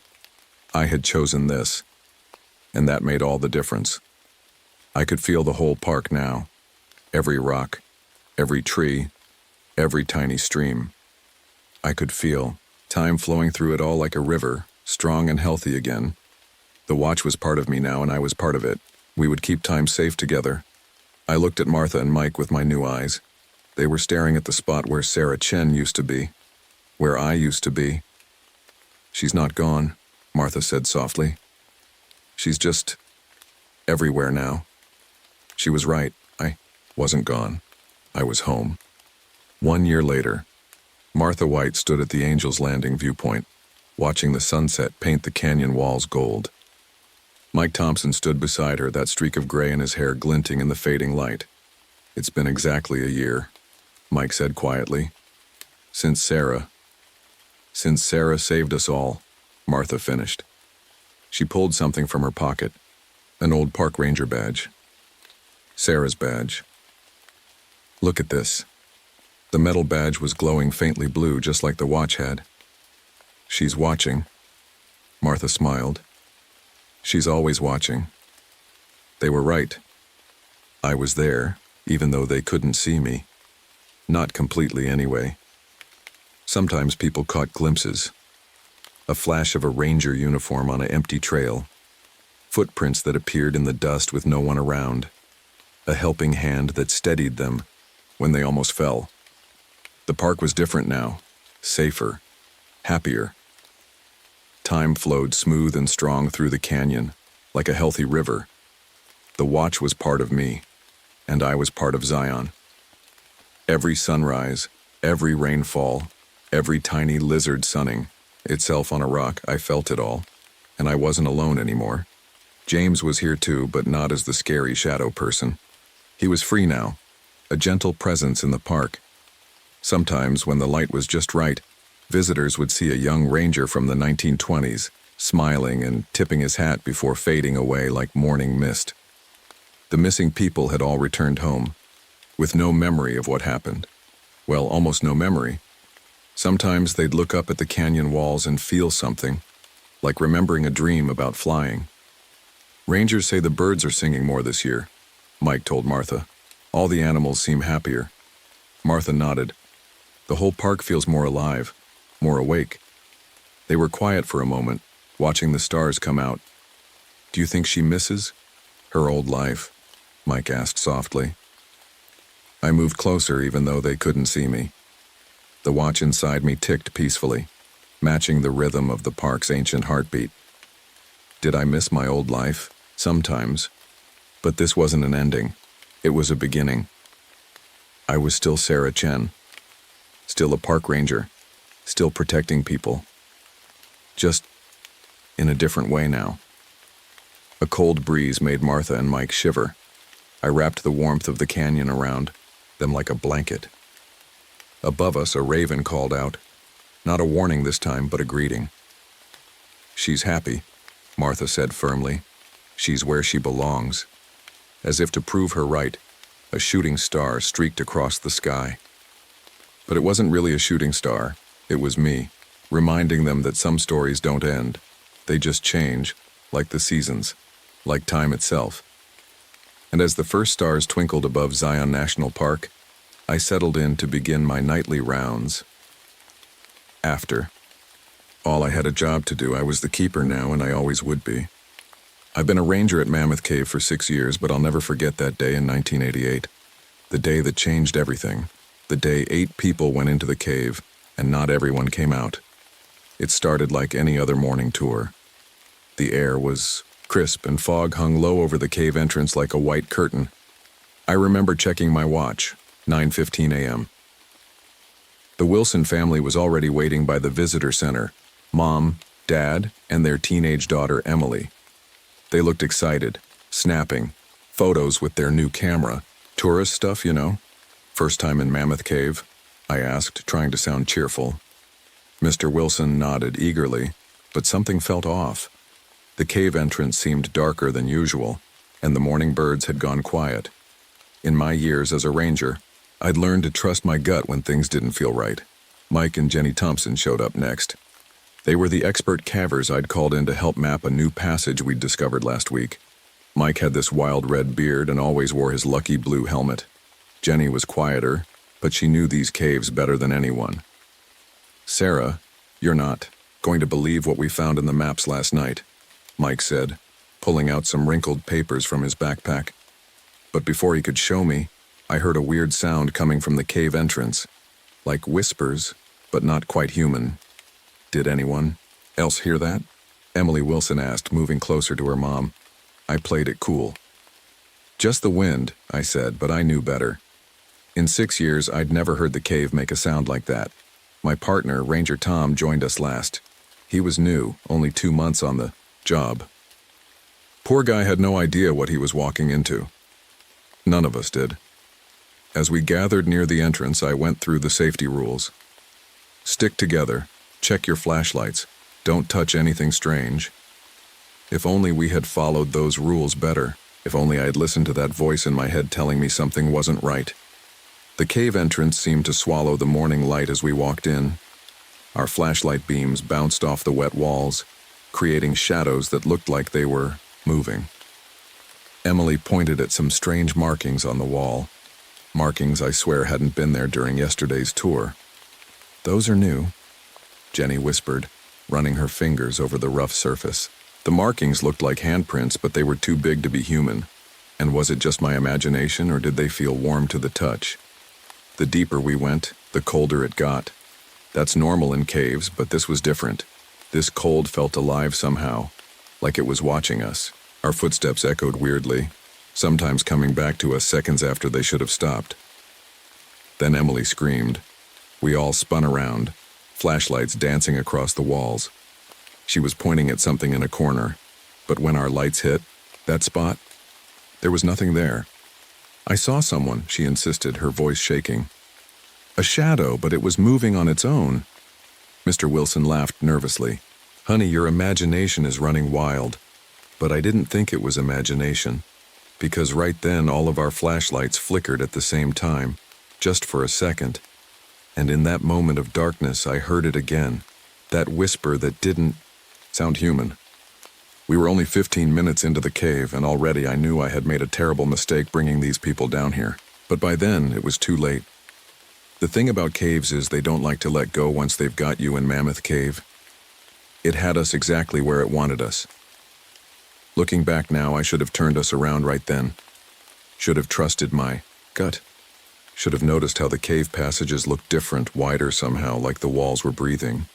But I didn't. And that's why I have to tell this story, to warn others. Because what happened next in those dark tunnels was worse than any nightmare you could imagine.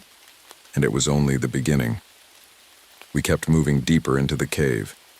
The main tunnel split into 2 paths, and Mike suggested we take the left one, the new passage they'd found last week. I noticed Mr. Wilson was breathing heavily, probably from nerves. His daughter Emily stayed close to him, her hand gripping his jacket. "Everyone check your gear again," I said, trying to sound calm. Something about this passage felt wrong.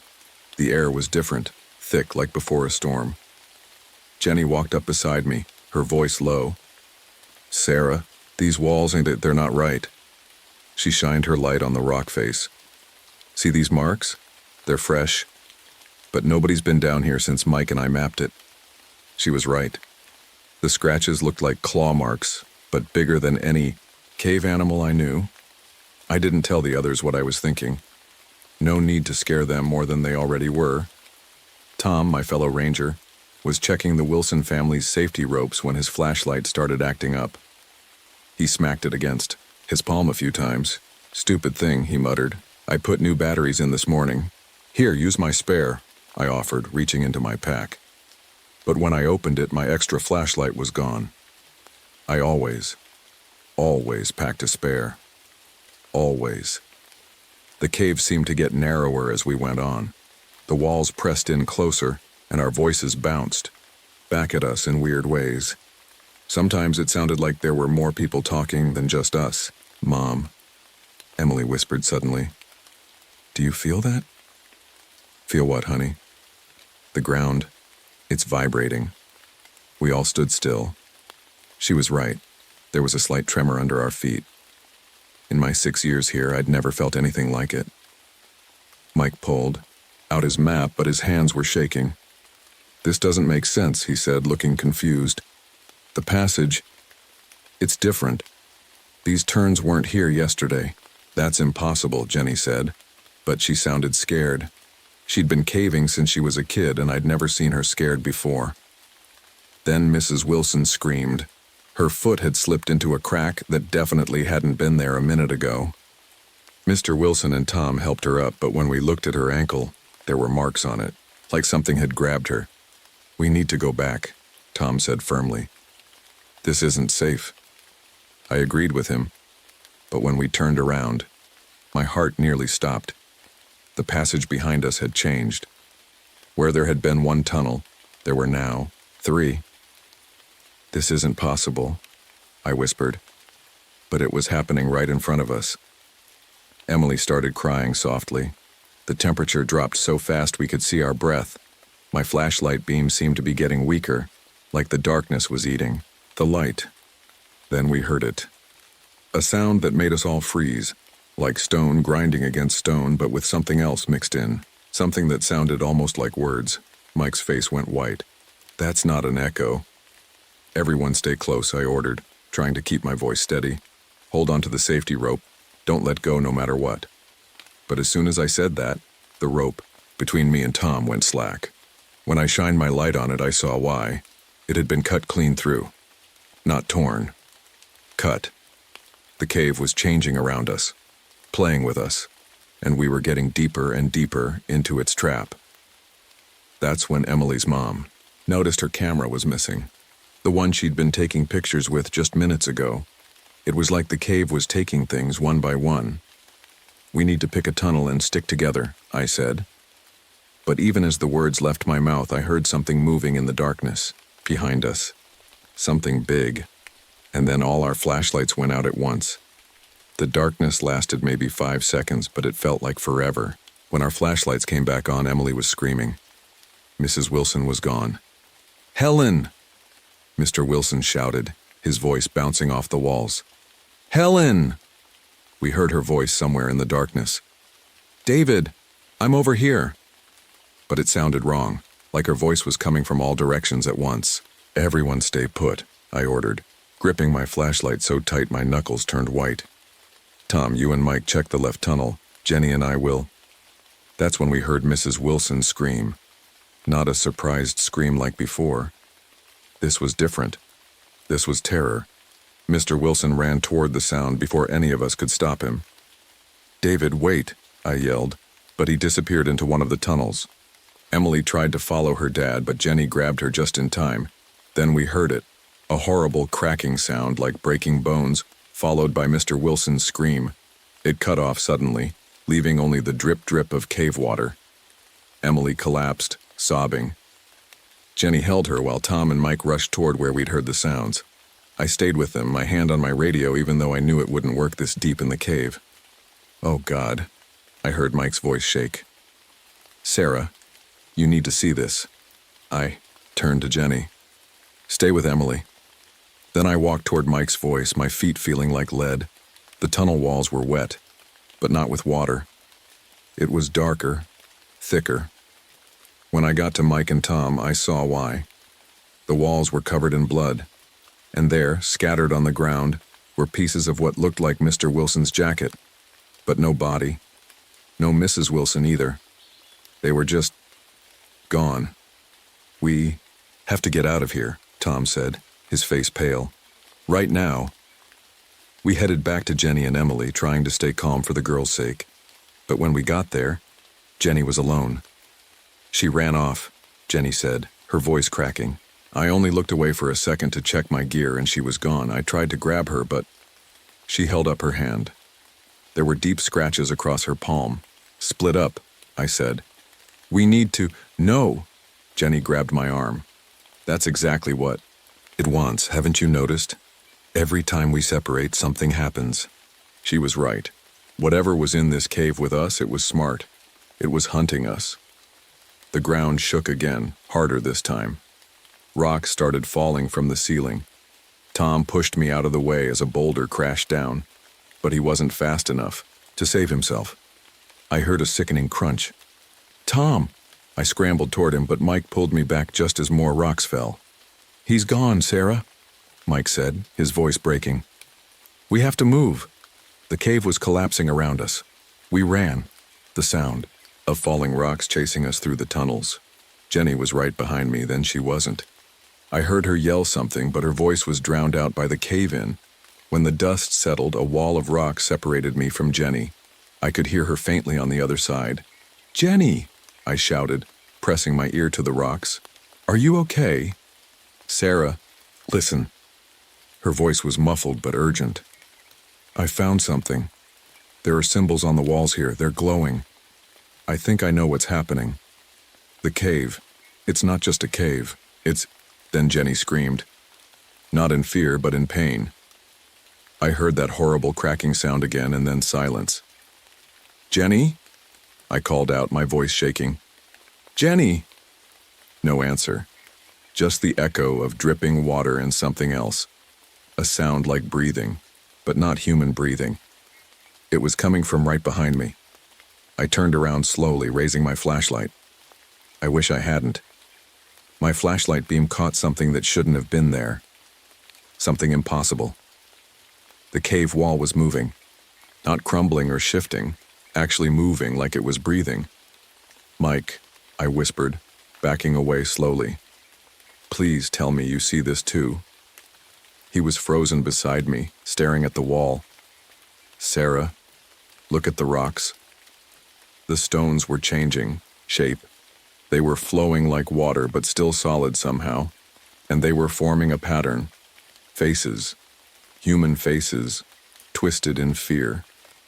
I recognized Mrs. Wilson's face among them. Her mouth open in a silent scream. That's when we saw the markings Jenny had tried to warn us about. They were everywhere now, glowing with a faint blue light. They looked ancient, like cave paintings, but they moved across the stone like living things. I've seen these before, Mike said, his voice barely a whisper. He pulled out an old paper from his pocket with shaking hands. Last year, in another cave, the locals warned us about something they called the Hollow Mountain Spirit. We thought they were just telling stories. The temperature dropped so fast our teeth started chattering. Our breath came out in white clouds and frost formed on our gear. The cave, Mike continued, it's not just rocks and tunnels. It's alive. It's been alive for thousands of years. And it's hungry. A deep rumble shook the ground, like the cave was responding to Mike's words.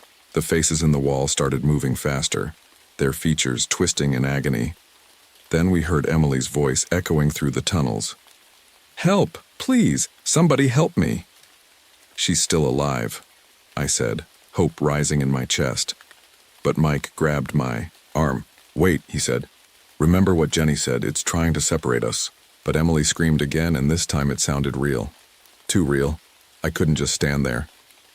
We go together, I said firmly. Mike nodded. We followed Emily's voice, keeping close to each other. The tunnel walls seemed to pulse around us like we were walking through the throat of some massive creature. We found Emily in a large cave chamber, curled up in a corner. She looked up as our lights hit her, her face streaked with tears and dirt. "Emily," I said softly, approaching her slowly. "Are you hurt?" She shook her head. "It showed me things," she whispered. "In the walls. What it did to Mom and Dad. What it's been doing for years. All the people who disappeared in these caves." The ground suddenly lurched beneath our feet. Emily screamed as the rock under her began to soften and sink like quicksand made of stone. Mike lunged forward to grab her, but the floor around her was already turning liquid. His hand passed right through where solid rock should have been, and he started sinking too. "Sarah," he yelled. "The backpack. There's dynamite in my backpack."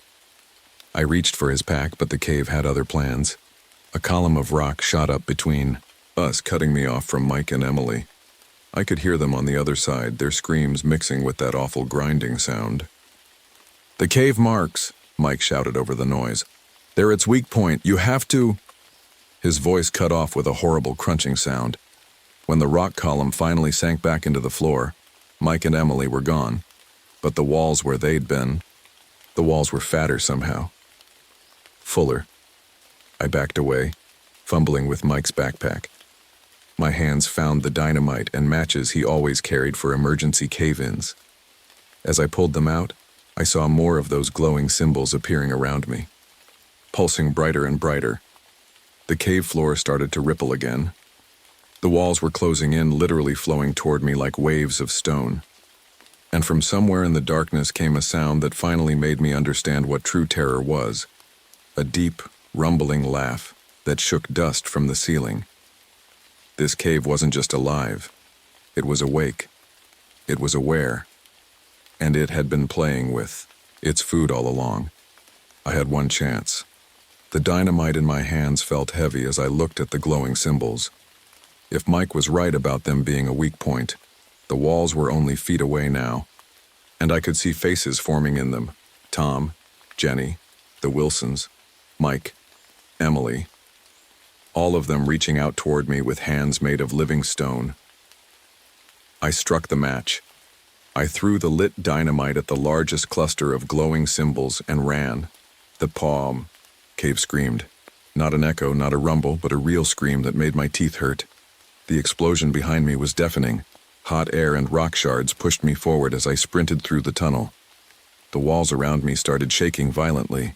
Not like a normal cave-in, this was different. The cave was in pain. "Let them go," I shouted, my voice cracking. "Let them all go." The cave answered with another scream, and suddenly the ground under my feet turned soft. I jumped forward just as stone hands burst from the floor, grabbing at my boots. The faces in the walls were moving faster now, their mouths opening and closing like fish out of water. I had 3 sticks of dynamite left, 3 chances to save my friends, if they were still alive. A stone tendril whipped out from the wall, knocking me down. My flashlight rolled away, but I could still see because the symbols were glowing brighter than ever. They were everywhere, now pulsing like angry red veins. Then I heard voices, real voices. Sarah. It was Emily, her voice muffled like she was behind a wall. "We're in here. We're alive. Help us." That was Jenny's voice, then Mike's, then Tom's. They were all calling out from inside the walls. I pulled out another stick of dynamite but hesitated. What if the explosion hurt them? What if... The ground suddenly dropped away beneath me. I fell into a huge cave chamber I'd never seen before. The walls were covered in faces. Hundreds of them. Not just my friends, but people I didn't recognize. All of them trapped in the living rock. The cave was showing me its collection. All the people it had taken over the years. "You want me too?" I yelled, my voice echoing. "Come and get me." The chamber rumbled, and something massive started forming in the center of the room. The rock was flowing together, building up into a shape that looked almost human, but wrong. Too big, too many limbs, too many faces worked into its surface. It was showing itself to me. The spirit of Hollow Mountain. I had 2 choices, run or fight. But running would mean leaving everyone behind, leaving them trapped in here forever. Looked at the dynamite in my hand, then at the glowing symbols that covered the creature's body.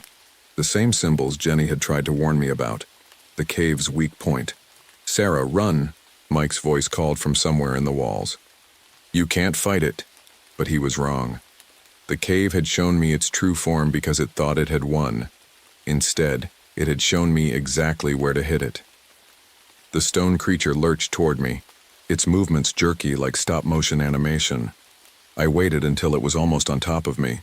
The faces in its body were screaming now, my friends' faces mixed in with hundreds of others. I lit all 3 dynamite sticks at once. "You want something? To eat?"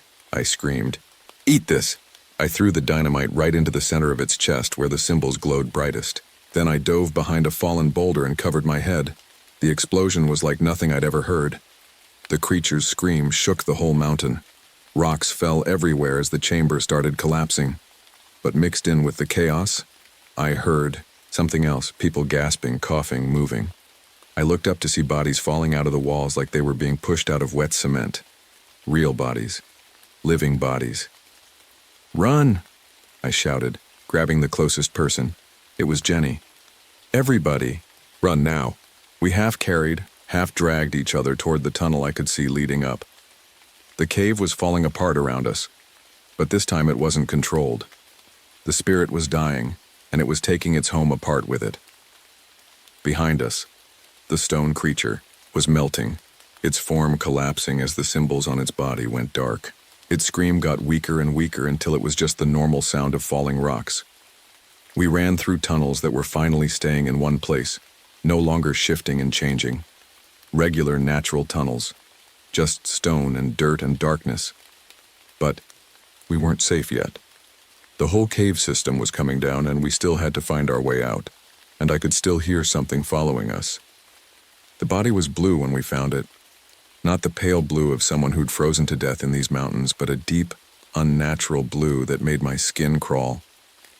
23 years as a park ranger, and I'd never seen anything like it.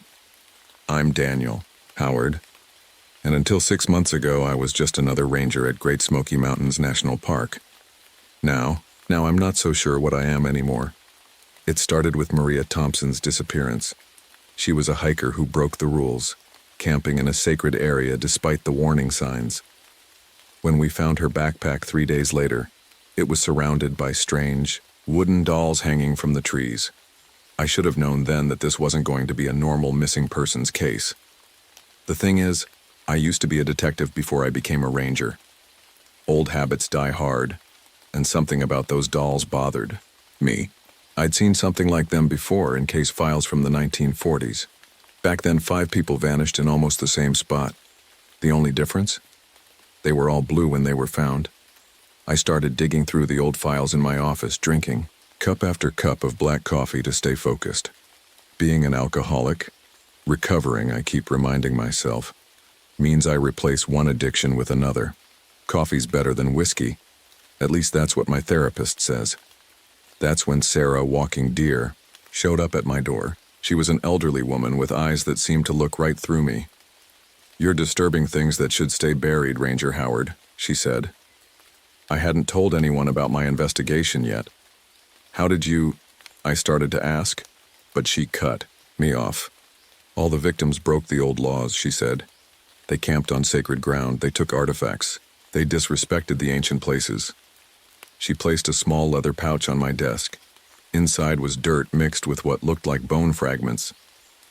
"Just like your old partner did all those years ago." My hands started shaking. I hadn't thought about Mike, my former police partner, in years. He'd disappeared up here while we were still on the force back when I was drinking heavily. I never found out what happened to him. The next day, I noticed the first signs that something was very wrong in my park. The birds stopped singing in certain areas. Deer would freeze in place, staring at nothing. I found more of those wooden dolls appearing in places I'd just checked hours before. Then the hikers started reporting strange things. They'd see people walking through the mist who'd disappear when approached. Others said they saw the same woman in different places at once. A few claimed they saw animals walking on 2 legs. I knew I should call in backup, get more rangers involved. But something told me this was personal. Maybe it was the way Sarah Walking Deer had mentioned my partner. Maybe it was the familiar itch in my throat that made me want a drink. Or maybe it was the fact that every time I looked in my office mirror now, my reflection seemed to move a split second too late. The pattern was clear. Something ancient and angry had awakened in my park, and somehow I was connected to it all. I just didn't know how deep that connection went. What I did know was that the strange blue bodies were just the beginning. As I sat in my office that night, looking at the crime scene photos spread across my desk, I heard something that made my blood run cold. A whisper in the mist, calling my name in my dead wife's voice.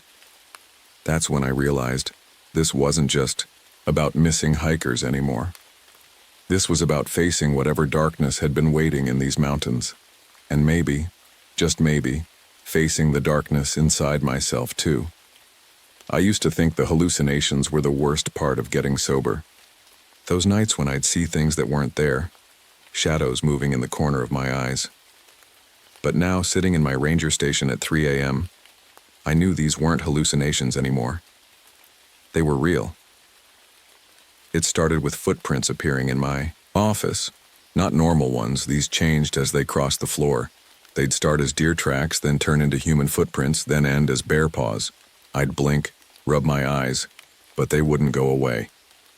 "You're just tired," I told myself, reaching for my coffee mug. That's when I saw her, Maria Thompson, the missing hiker, standing right outside my window. But something was wrong. Her skin had that same unnatural blue tint we'd found on the body in the woods. When she smiled, her teeth were sharp.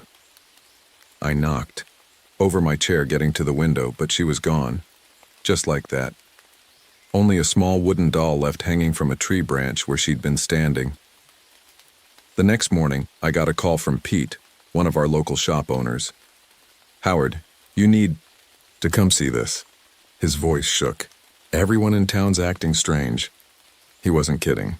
When I drove into town, I saw Mrs. Baker from the diner walking in circles, muttering to herself.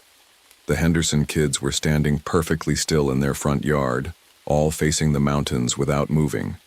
And everyone, every single person, had dark circles under their eyes like they hadn't slept in days. That's when my phone rang. The number belonged to Mike, my old police partner who'd disappeared years ago. My hands trembled as I answered. "Danny boy." Mike's voice came through just like I remembered it. "You need to stop looking. Some things should stay buried." "Mike? Where are you?" My throat felt dry. "Where you left me." The line went dead. Hadn't left him anywhere. Had I? Those last few days before he vanished were still fuzzy. Too much drinking back then.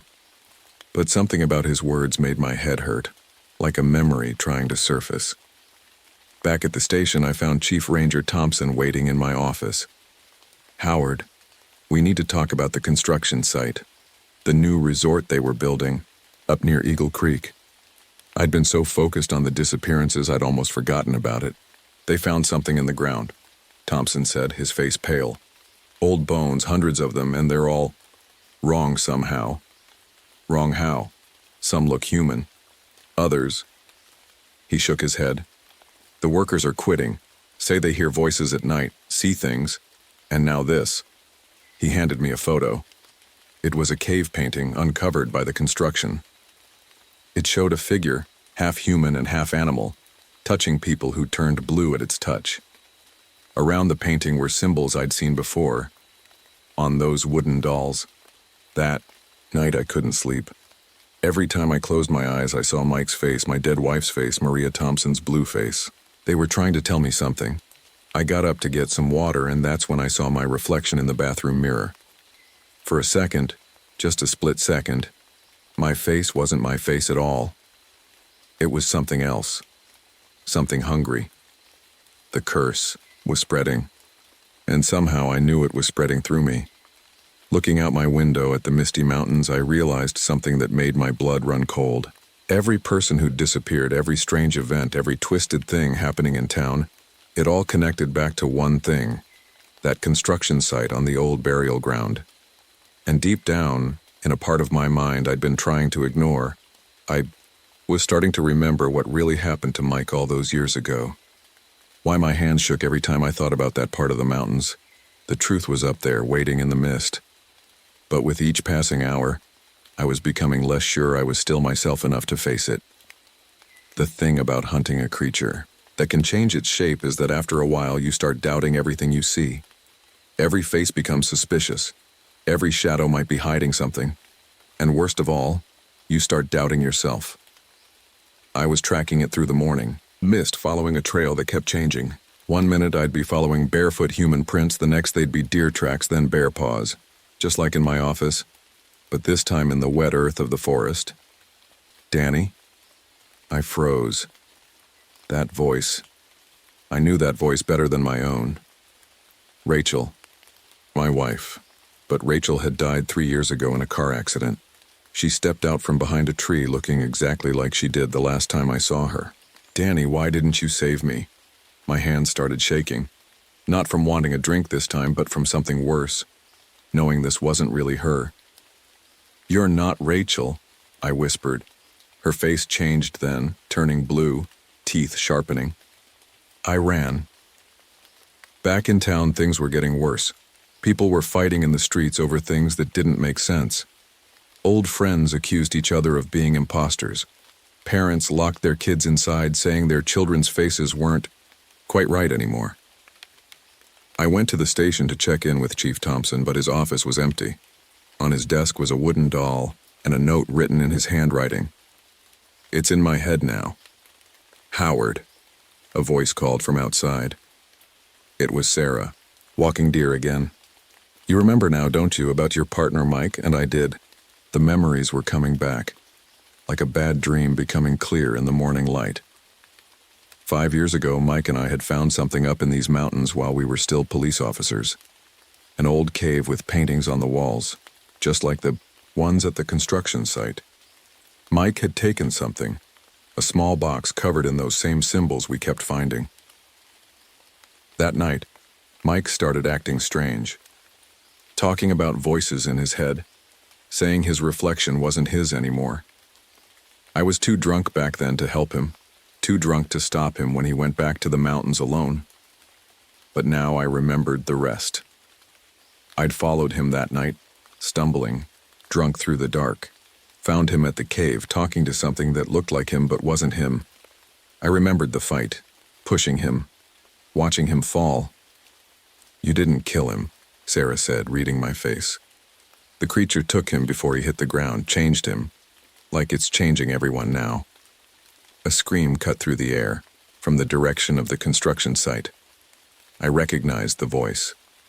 Thompson, your chief isn't your chief anymore, Sarah warned. The creature's getting stronger. It can be more than one person now. It can be anywhere, anyone. As if to prove her point, I saw 3 copies of Mrs. Baker from the diner walking down the street, all moving exactly the same way. How do I stop it? I asked. You can't. Not alone. Sarah handed me another leather pouch. But I can help you face it. Your blood is connected to this land, to the original curse. That's why it's been calling to you. I opened the pouch. Inside was dirt from the burial ground mixed with what looked like crushed herbs and bone. Be careful, Sarah said. The curse is in you now too. Each time you get close to the creature, you'll feel it more. Start changing too. She was right. Looking at my hands, I could see my fingers getting longer just slightly. Wrong. A howl echoed from the mountains, a sound that was half human, half something else. Thompson's voice calling me to the construction site. The sun was setting, turning the mist blood red. As I headed toward the mountains, I caught my reflection in a store window. For a moment, my face wasn't mine at all. The hunt was coming to an end. But I wasn't sure anymore if I was the hunter or the hunted. The construction site looked wrong in the dying light. Half-built walls cast shadows that moved when they shouldn't. The machine sat silent, covered in those wooden dolls. And there, in the middle of it all, stood Chief Thompson, or whatever was wearing his face. You finally remembered, didn't you, Danny? Thompson's voice didn't sound like his anymore. It echoed, like multiple voices speaking at once. About Mike? About what you did? I remember, I said, my throat tight. But there's more to it, isn't there? This isn't just about Mike. Thompson smiled, his teeth too sharp, his skin starting to turn that familiar blue. Smart boy. Want to know the real truth? Follow me. He led me to the cave they'd uncovered during construction. Inside, the walls were covered with those paintings I'd seen in the photo. But now I could see the whole story they told. 50 years ago, Thompson, or the thing pretending to be him, said, the government did experiments here. They found something in these mountains, something old, something that could change its shape. The paintings showed it all, men in suits taking something from the burial ground, a creature, half human and half animal, locked in a lab, tests being done. They thought they could control it, Thompson continued. Use it for their experiments, make soldiers who could change their shape. But they didn't understand what they were dealing with. The curse, I whispered, remembering Sarah's words. The elders of the tribe knew better. They'd kept it trapped, here for generations, protected, but the government men didn't listen. They took it anyway, tortured it, changed it. His voice grew angry, made it into something worse. The cave walls seemed to pulse with a faint blue light. My head started to hurt, memories flooding back. When it finally broke free, Thompson said, the elders had to curse it again, bind it to this land. But curses have a price. Blood calls to blood. That's when I saw it. Another painting, older than the rest. It showed my grandfather, standing with the tribal elders. He'd been one of them, the one who helped create the original curse. That's why you feel it, Danny. Why the change comes so easily to you. Your grandfather's blood. Your connection to this place. My hands were changing again, fingers stretching longer. But this time I didn't fight it. Mike found out the truth, Thompson said. That's why he took the box, thought he could stop it all. But he didn't have the right blood. Not like you. From the shadows of the cave, more figures emerged. Mrs. Baker. The Henderson kids, all blue-skinned now, all moving with the same strange grace. We've been waiting for you, Danny, they said in unison. Waiting for someone with the right blood, the right connection. To do what? I asked, but I already knew the answer. To end this, one way or another. Thompson's face started to melt away, revealing something ancient underneath. Your grandfather helped create this curse. Now you have to choose. Become its new keeper, or let it spread until everyone changes, until the whole world changes. I looked down at my hands, not quite human anymore, not quite something else. Thought about Mike, about Rachel, about all the people in town slowly losing themselves. There's one more thing you should know, the creature said, its voice now a whisper in my head. Your wife's death wasn't an accident. She found out the truth too, tried to warn you, but you were too drunk to listen. The truth hit me like a physical blow. All these years, all these deaths, all connected to this one cursed spot in the mountains, and now it was up to me to end it. Behind me, I heard footsteps. Sarah, walking deer, stood at the cave entrance holding another leather pouch. Now you know, she said softly. Now you can choose. The creature that used to be Thompson reached out a hand, its skin rippling with that strange blue light. What's it going to be, Danny? In my pocket, I felt the weight of my sobriety chip. 5 years sober. 5 years running from the truth. But I couldn't run anymore.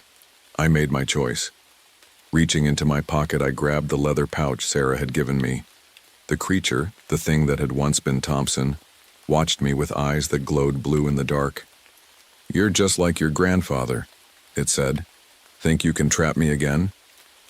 No, I replied, opening the pouch. I'm going to set you free. That surprised it. The blue light flickered. The government tried to control you, I said, taking out a handful of the mixture, burial ground dirt and crushed herbs. The elders tried to trap you, nobody tried to understand you. Danny, don't. It was Mike's voice now, coming from somewhere in the shadows. My old partner stepped into view, blue-skinned and wrong, but still Mike. It's trying to trick you, but I knew what I had to do. 5 years of AA had taught me something important. You can't run from your demons. You have to face them. I started. The ritual Sarah had taught me, spreading the mixture in a circle. The creature laughed, a sound like breaking glass. You think that can hold me? All around us, the walls of the cave seemed to pulse with that strange blue light. It's not meant to hold you, I said. It's meant to bind us together. That's when Sarah stepped forward, starting to chant in her native language. The creature's laugh died away as it realized what we were doing. Blood calls to blood, Sarah said. Your grandfather helped create the first curse to trap it. But there's another way, a way to share the burden. The blue light grew brighter. The creature lunged at me, its shape changing rapidly. Thompson, Mike, Rachel, faces I knew and faces I didn't, all twisted with that same hungry look. I stood my ground. Let it come. The moment it touched me, everything changed. I felt the curse flow into me like ice in my veins, but instead of fighting it, I accepted it. All of it. The pain, the power, the hunger. The creature screamed, not in anger now, but in surprise, in relief. I understand now, I said, my voice changing, becoming something between human and other. You just wanted to be free. The blue light filled, the cave so bright it hurt to look at. When it faded, the creature was gone, but I could feel it inside me, its power now bound to my blood, controlled by my will. Epilogue. That was 6 months ago. The missing people were found in caves throughout the mountains, confused but alive. The blue tint faded from their skin, and most of them don't remember what happened. I'm still a ranger, still protect these mountains, but I'm something else too now. The creature and I, we reached an understanding. I keep it from hurting people, from spreading its curse, and in return, well, let's just say I see these mountains differently now. Mike's body was finally found in the old cave where I'd lost him. I made sure he got a proper burial. Same for Rachel. Now I know the truth about her death. I can finally mourn her properly. Sarah, still visits sometimes, helps me understand this new life. The construction project was stopped. The land declared sacred and protected. The government men never came back. Maybe they know better now. Sometimes, on quiet nights when the mist rolls in, I change my shape and run through these mountains. Not because I have to, but because I choose to. The curse isn't really a curse anymore, it's a responsibility. A way to protect this land and its secrets. The wooden dolls still appear sometimes, but they're different now. They're warnings instead of threats, helping me keep people away from places they shouldn't go. And if you're ever hiking in the Great Smoky Mountains and see a ranger whose reflection moves a little strangely, or whose eyes seem to glow blue in the dark, don't be afraid. I'm not here to hurt anyone.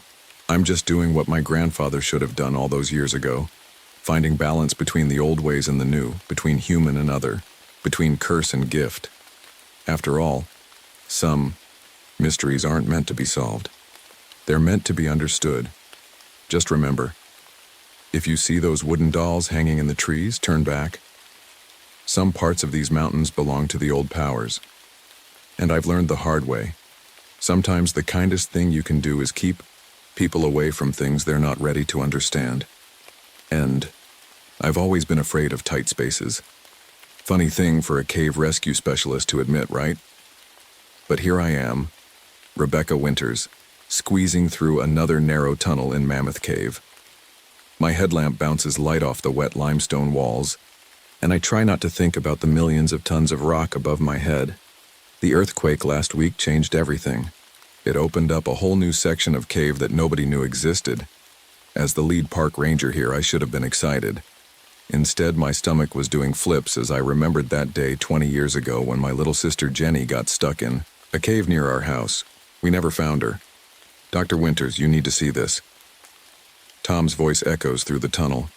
He's one of our junior rangers, fresh out of training and still excited about every new rock formation. But this time his voice sounds different. Scared, maybe? I squeeze through the last narrow bit and enter a chamber that makes my jaw drop. The walls are covered in strange markings, Not the usual cave paintings we sometimes find, but something else. They look almost like claw marks, but bigger than any animal I've ever seen. That's not the weird part, Tom says, pointing his light at the ground. There, half buried in the mud, is something that looks like a fossil. But it's like no fossil I've ever studied in my geology classes. It's huge, maybe 6 feet long, with a skeleton structure I've never seen before.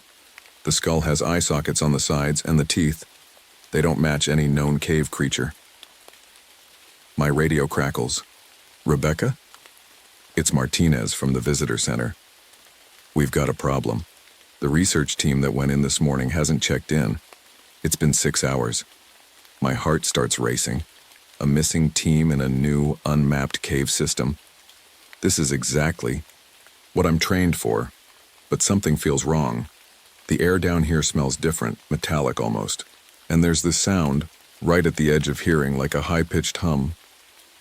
We pack up our gear to head deeper into the cave, but then Tom grabs my arm. "Look at this," he whispers, shining his light on the fossil again. Something's different. The bones, they're not fossilized at all. They're fresh. That's when my phone buzzes. Weird, because we shouldn't have any signal this deep. It's an email from a .gov address. "Dr. Winters, your expertise is required. A team of specialists is en route. Do not share your findings with anyone. This is a matter of national security." I look at the strange marks on the wall again, and this time I notice something that makes my blood run cold. These marks aren't old, they're recent. Some of them look like they were made today, and they lead deeper into the darkness. The missing research team's tracks go in the same direction, but there's something odd about their footprints. They start out normal, but then they change. It's like they were running from something, or chasing something. I shine my light down the tunnel where the tracks lead. The humming gets louder, and for a second, I swear I see something move in the darkness. Something big. Tom's voice shakes as he asks, "What do we do?" I check my rescue gear one last time. We go in. Those people need our help. But in my head, all I can think about is Jenny, about how these tunnels feel just like the ones where I lost her, about how I never forgave myself for not going in deeper to find her. This time will be different. This time, I'm not turning back. Just hope we're not too late. The sound of helicopter rotors echoes from somewhere above, vibrating through the rock. The government team is here. Whatever we've discovered, it's big enough to bring in the serious players, but they'll have to catch up. Every minute we wait could mean death for the missing research team. I take a deep breath, trying to push down my claustrophobia. "Follow me," I tell Tom. "And whatever you do, don't wander off. Something tells me we're not alone down here anymore." We step into the tunnel, our headlamps cutting through the darkness. The humming gets louder with every step, and somewhere in the distance something answers it with a sound I've never heard before. Part screech, part echo, all wrong. Welcome to my worst nightmare. The deeper we go, the worse my flashlight beam looks in the thick darkness. It's like the dark down here is different, heavier somehow. Tom stays close behind me, and I can hear his quick, nervous breathing. "Check your radio again," I tell him, even though we both know it's useless. We lost contact with the surface an hour ago. Something drips on my shoulder. I brush it off, but my hand comes away sticky. When I shine my light up, I see weird marks on the ceiling, like something crawled across it. The rock looks melted. "Rebecca," Tom whispers, "these aren't normal cave tunnels." He's right. I've been in hundreds of caves, but these passages are wrong. They're too smooth in some places, too rough in others, like something dug them out. Recently, we find the first sign of the missing research team about 2 hours in. A dropped water bottle, still half full. Next to it is a camera, cracked but maybe still working. I pick it up, trying not to think about why someone would leave both behind. The camera turns on, showing one last photo, a blurry image of what looks like a handprint on the wall. But it's huge, with long fingers that end in sharp points. Under, it's someone wrote in the cave mud, "They're evolving." My hands shake as I put the camera in my pack. That's when we hear it. A sound like stones being crushed coming from somewhere ahead. Then another sound that makes my skin crawl. Something. That sounds almost like words, but not quite human. We should go back, Tom says. Get help. I'm about to agree when my flashlight catches something metallic on the ground. I bend down to look closer and my heart stops. It's Jenny's old pendant, the one she was wearing the day she disappeared. It looks newer than it should, like someone's been keeping it clean. She's down here, I whisper. All this time, a screech echoes through the tunnel, closer now. Tom grabs my arm. What was that? Before I can answer, my flashlight beam finds something that makes no sense. Fresh claw marks appearing on the wall right in front of us, like something invisible is carving into the rock. We back up slowly, trying not to make a sound. That's when my light hits something else. A military backpack, pretty new, hidden behind some rocks. Inside are papers marked Top Secret and Project Evolution. The government knew, I say, pieces clicking together in my head. They knew something was down here. That's why they showed up so fast. Another screech, this time from behind us. We're trapped between whatever's making those sounds. The darkness seems to grow thicker, like it's alive. Our flashlights start to dim. Tom's voice shakes.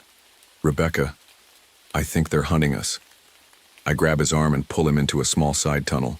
We press ourselves against the wall, trying to breathe quietly. Something moves past our hiding spot. Something big. I can hear it breathing. Smell something like rotting eggs and metal. When it passes, I pull out my map. We're not far from where the missing research team's last coordinates were marked, but between us and them is a huge chamber I've never seen before. We have two choices, I whispered to Tom. We can try to make it back to the surface, or we can push forward and maybe find both the research team and...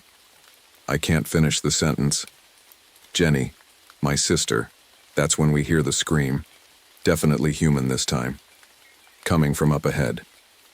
Tom looks at me, waiting for my decision.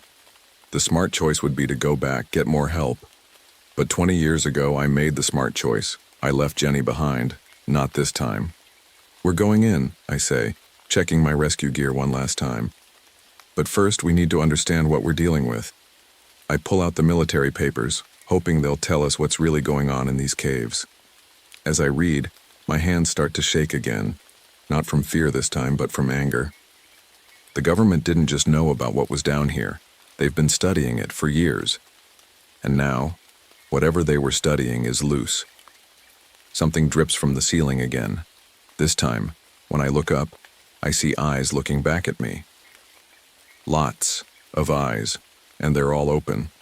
Running in caves is dangerous. Every rescue specialist knows this. But when you're being chased by something with too many eyes and claws that can melt rock, you run anyway. Tom and I burst into a massive cave chamber, and for a second all we can do is stare. The space is huge, bigger than a football field. But it's what's in it that makes my heart skip. Everywhere the walls are covered with what looks like glowing slime, giving off a pale blue light. In that light, I can see hundreds of tunnels, all carved out recently. And movement. So much movement. Look, Tom whispers, pointing to the center of the chamber. There's some kind of structure there, like a hive made of rock and that strange glowing stuff. Around it, dark shapes move with purpose, carrying things, building. They're intelligent, I say. My voice sounds too loud in this space, even though I'm whispering. We hide behind a large rock formation, watching. The creatures look different from each other. Some are smaller, built for speed. Others are huge, with thick armor-like skin. They're adapting, Tom says, evolving to fill different roles. Like a colony of ants, but fast. That's when I see her. She's standing near the hive structure, and even though she looks different, so different, I'd know her anywhere. Jenny, I whisper, and my voice breaks. My sister's skin is pale, almost translucent. Her eyes are bigger, different. But she's alive. After 20 years, she's alive. Before I can stop myself, I step out from behind our hiding place. Jenny! She turns, and for a moment, our eyes meet. Recognition flashes across her face. Becca. Her voice sounds rough, unused, but it's her. Then everything happens at once. The creatures all stop moving, turn toward us. And from behind Jenny, a group of people in military uniforms step out, pointing guns at us. Dr. Winters, one of them, says. He's wearing a colonel's uniform. We've been expecting you, though you got here faster than we thought you would. Jenny takes a step toward me, but the colonel grabs her arm. Now, Subject Zero. Remember our agreement. Subject Zero? I feel sick. What have you done to her? The colonel smiles, but it doesn't reach his eyes. Your sister has been helping us understand these magnificent creatures. She was the first to survive contact with them, the first to change. They didn't hurt me, Becca, Jenny says. Her voice sounds stronger now. They saved me. I was dying in that cave all those years ago, and they fixed me, made me better. I look around the chamber again, seeing it with new eyes. The military has set up equipment everywhere. Computers, labs, testing areas. They're not just studying the creatures. They're trying to control them. Imagine, an army that can adapt to any environment, the colonel says. Soldiers who can evolve whatever traits they need for a mission. Your sister was just the beginning. But something's wrong. The creatures are getting restless. The glowing stuff on the walls is pulsing brighter. Jenny sees it too. Her new eyes go wide with fear. You don't understand, she says to the colonel. They're not weapons. They're surviving, evolving, and they're scared. A deep rumble shakes the chamber. Rocks start falling from the ceiling. One of the soldiers shouts, "Sir, the readings are off the charts." The colonel's smile disappears. "Lock down the lab. No one leaves." But Jenny breaks free from his grip and runs to me. Up close, I can see how much she's changed, but her hug feels the same as it did 20 years ago. "You have to go," she whispers in my ear. "They're about to evolve again. And this time it's big." The rumbling gets louder. Cracks appear in the chamber walls. The creatures start making that screeching sound again, but now it sounds like a warning. "What about you?" I ask Jenny, holding on to her. She shakes her head. "I belong here now, but you need to warn people. The military didn't just find these creatures. They've been trying to control their evolution, make weapons, but you can't control evolution." The colonel is shouting orders, trying to save his equipment, but it's too late. The whole chamber shakes like there's an earthquake. And in the center of the hive, something massive begins to move. Tom grabs my arm. "Rebecca, we need to go, now." I look at Jenny one last time. She smiles, that same smile from when we were kids. "I'll find you," she says. "After, I promise." Then she turns and runs back toward the hive, her movements as fluid as the creatures around her. The last thing I see before Tom pulls me toward the exit is my little sister standing between the military and her new family, her skin beginning to glow with that same blue light. And behind her, something enormous rises from the hive, its evolved form blocking out the light above. Everything is shaking. Rocks fall around us as Tom and I run through the tunnels trying to remember the way out. Behind us, the screeching gets louder, and mixed with it are human screams and gunfire. "Left here," I shout, recognizing a mark I made on the wall earlier. But when we turn the corner, we find the tunnel blocked by fallen rocks. "There's another way," says a voice behind us. Jenny. She looks even more different now, her skin glowing faintly blue, her movements quick and strange. "Follow me." Tom raises his flashlight, and I can see he's scared of her, but I take his hand. "It's okay. She's still my sister." Jenny leads us through tunnels I've never seen before, moving as easily in the dark as I do in daylight. "The military tried to control the evolution," she explains as we run, "but you can't control nature. The creatures are changing faster now, becoming something new, something that can survive anywhere." An explosion rocks the cave behind us. The colonel's voice echoes through the tunnels. All units fall back. Begin. "Operation Cleanse." Jenny stops so suddenly I almost run into her. "No," she whispers. "They're going to nuke the cave system." "Can they do that?" Tom asks. There's an old nuclear testing site nearby, I say, remembering something from my geology studies. They could trigger it, make it look like an accident. The thought makes me sick. But that would kill everything down here. Not everything, Jenny says. The creatures. We're adapting too fast now. Some would survive. But the radiation... She looks at me with her strange new eyes. It would change us even more. And we'd have to come to the surface to survive. Another explosion closer this time. The military is setting charges as they retreat. We need to get out of here, Tom says. But Jenny shakes her head. You two go. I have to stop them. If they do this, if they force us to the surface, too many people will die.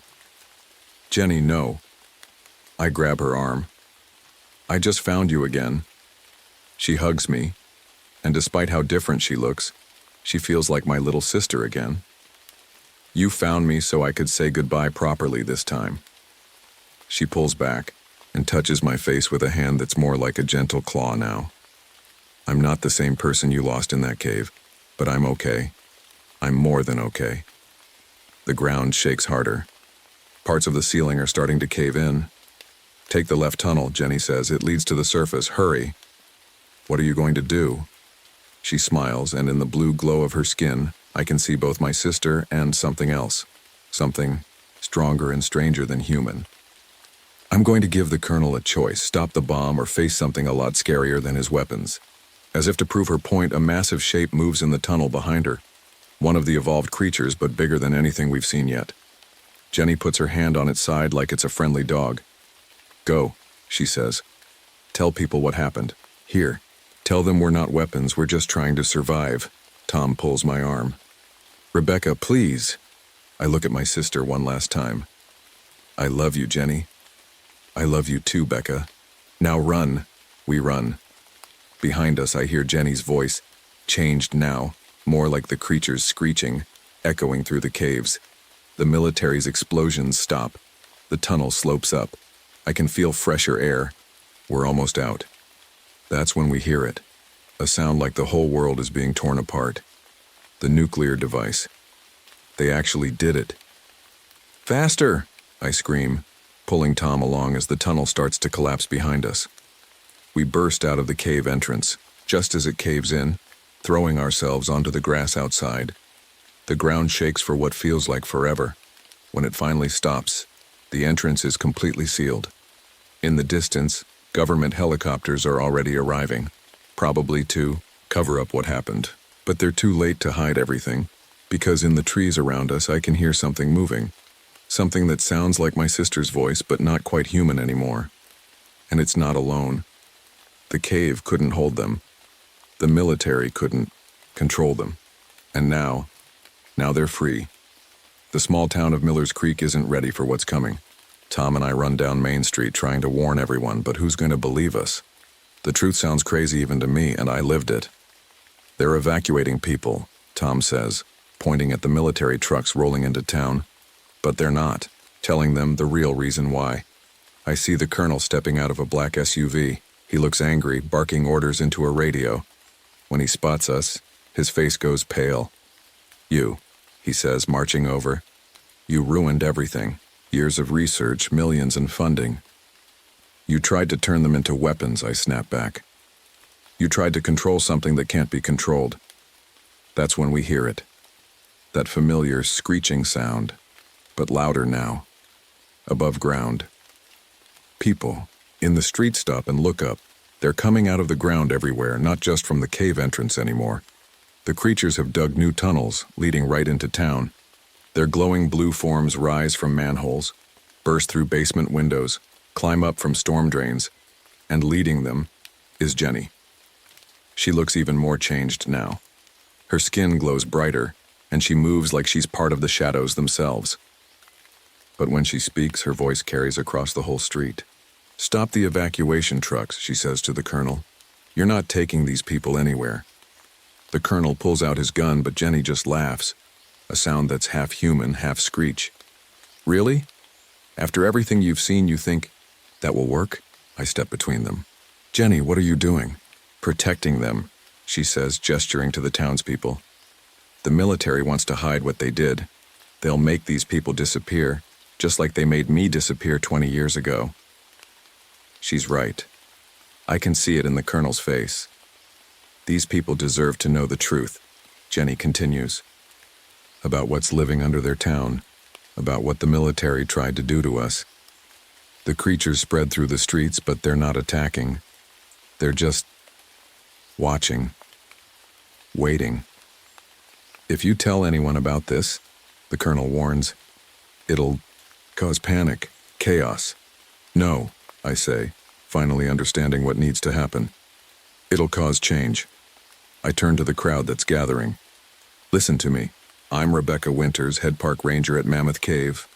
What I'm about to tell you sounds impossible, but look around you. Look at them. They're real. And I tell them everything. About the cave discovery, about the military's secret experiments, about evolution gone wild, about my sister. The colonel tries to stop me, but Jenny's creatures form a circle around us.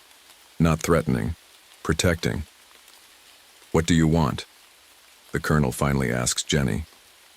Coexistence, she says simply. We can't go back to hiding in caves anymore. But we don't want to fight. We want to live, to grow, to keep evolving, and to make sure you never try to turn anyone else into weapons. That's when I notice something strange. The creatures, they're changing again. But this time, they're becoming less scary. Their sharp edges are softening. Their glow is becoming gentler. They adapt to what they need to be, Jenny explains, seeing my expression. Down there, they needed to be survivors. Up here, they need to be neighbors. The colonel looks at his gun, then at the creatures, then at all the phones recording. Everything. Finally, he puts the weapon away. The higher-ups won't like this, he says. The higher-ups don't have a choice anymore. Jenny replies. The truth is out, and it's time for everyone to evolve. She turns to me, and for a moment I see my little sister smile again. Will you help us, Becca? Help people understand? I look at Tom, who nods. I look at the townspeople who are scared but also curious, and I look at the creatures who are already starting to look less like monsters and more like something new, something wonderful. Yes, I say. That's what big sisters are for. The sun rises over Miller's Creek, lighting up the streets where people and creatures are beginning to talk, to learn about each other. It's not perfect. It's not easy. But it's a start. Evolution, I realize, isn't just about changing your body. Sometimes it's about changing your mind, your heart, your understanding of what's possible. And sometimes, the scariest things in the dark turn out to be exactly what we need to find our way into the light. 1 year later, the tour group follows me through the new section of Mammoth Cave, their faces lit by the gentle blue glow from the walls. And here, I say, pointing to a carefully preserved claw mark, is where we first discovered them. A little girl raises her hand. Ms. Winters, are they really still evolving? I smile and look over at Jenny, who's leading another group through a different tunnel. Her glow is softer now, and she can look almost completely human when she wants to. Almost. Everything's always evolving, sweetie. That's just how life works. The military still keeps an eye on things, of course, but they're not in charge anymore. Instead, we've created something new, the Evolution Research and Conservation Center. Scientists from around the world come to study the creatures, learning from them instead of trying to control them. Other caves have reported similar discoveries. Turns out these beings have been down there all along, hiding, waiting, evolving. Now they don't have to hide anymore. Tom heads up our safety team, making sure visitors and creatures stay comfortable with each other. He still jumps sometimes when they screech, but now it usually just means they're saying hello. As for my claustrophobia, well, it's hard to be afraid of tight spaces when you know what's waiting in them. Something beautiful, something new, something that reminds us that the scariest part of evolution isn't changing, it's staying the same.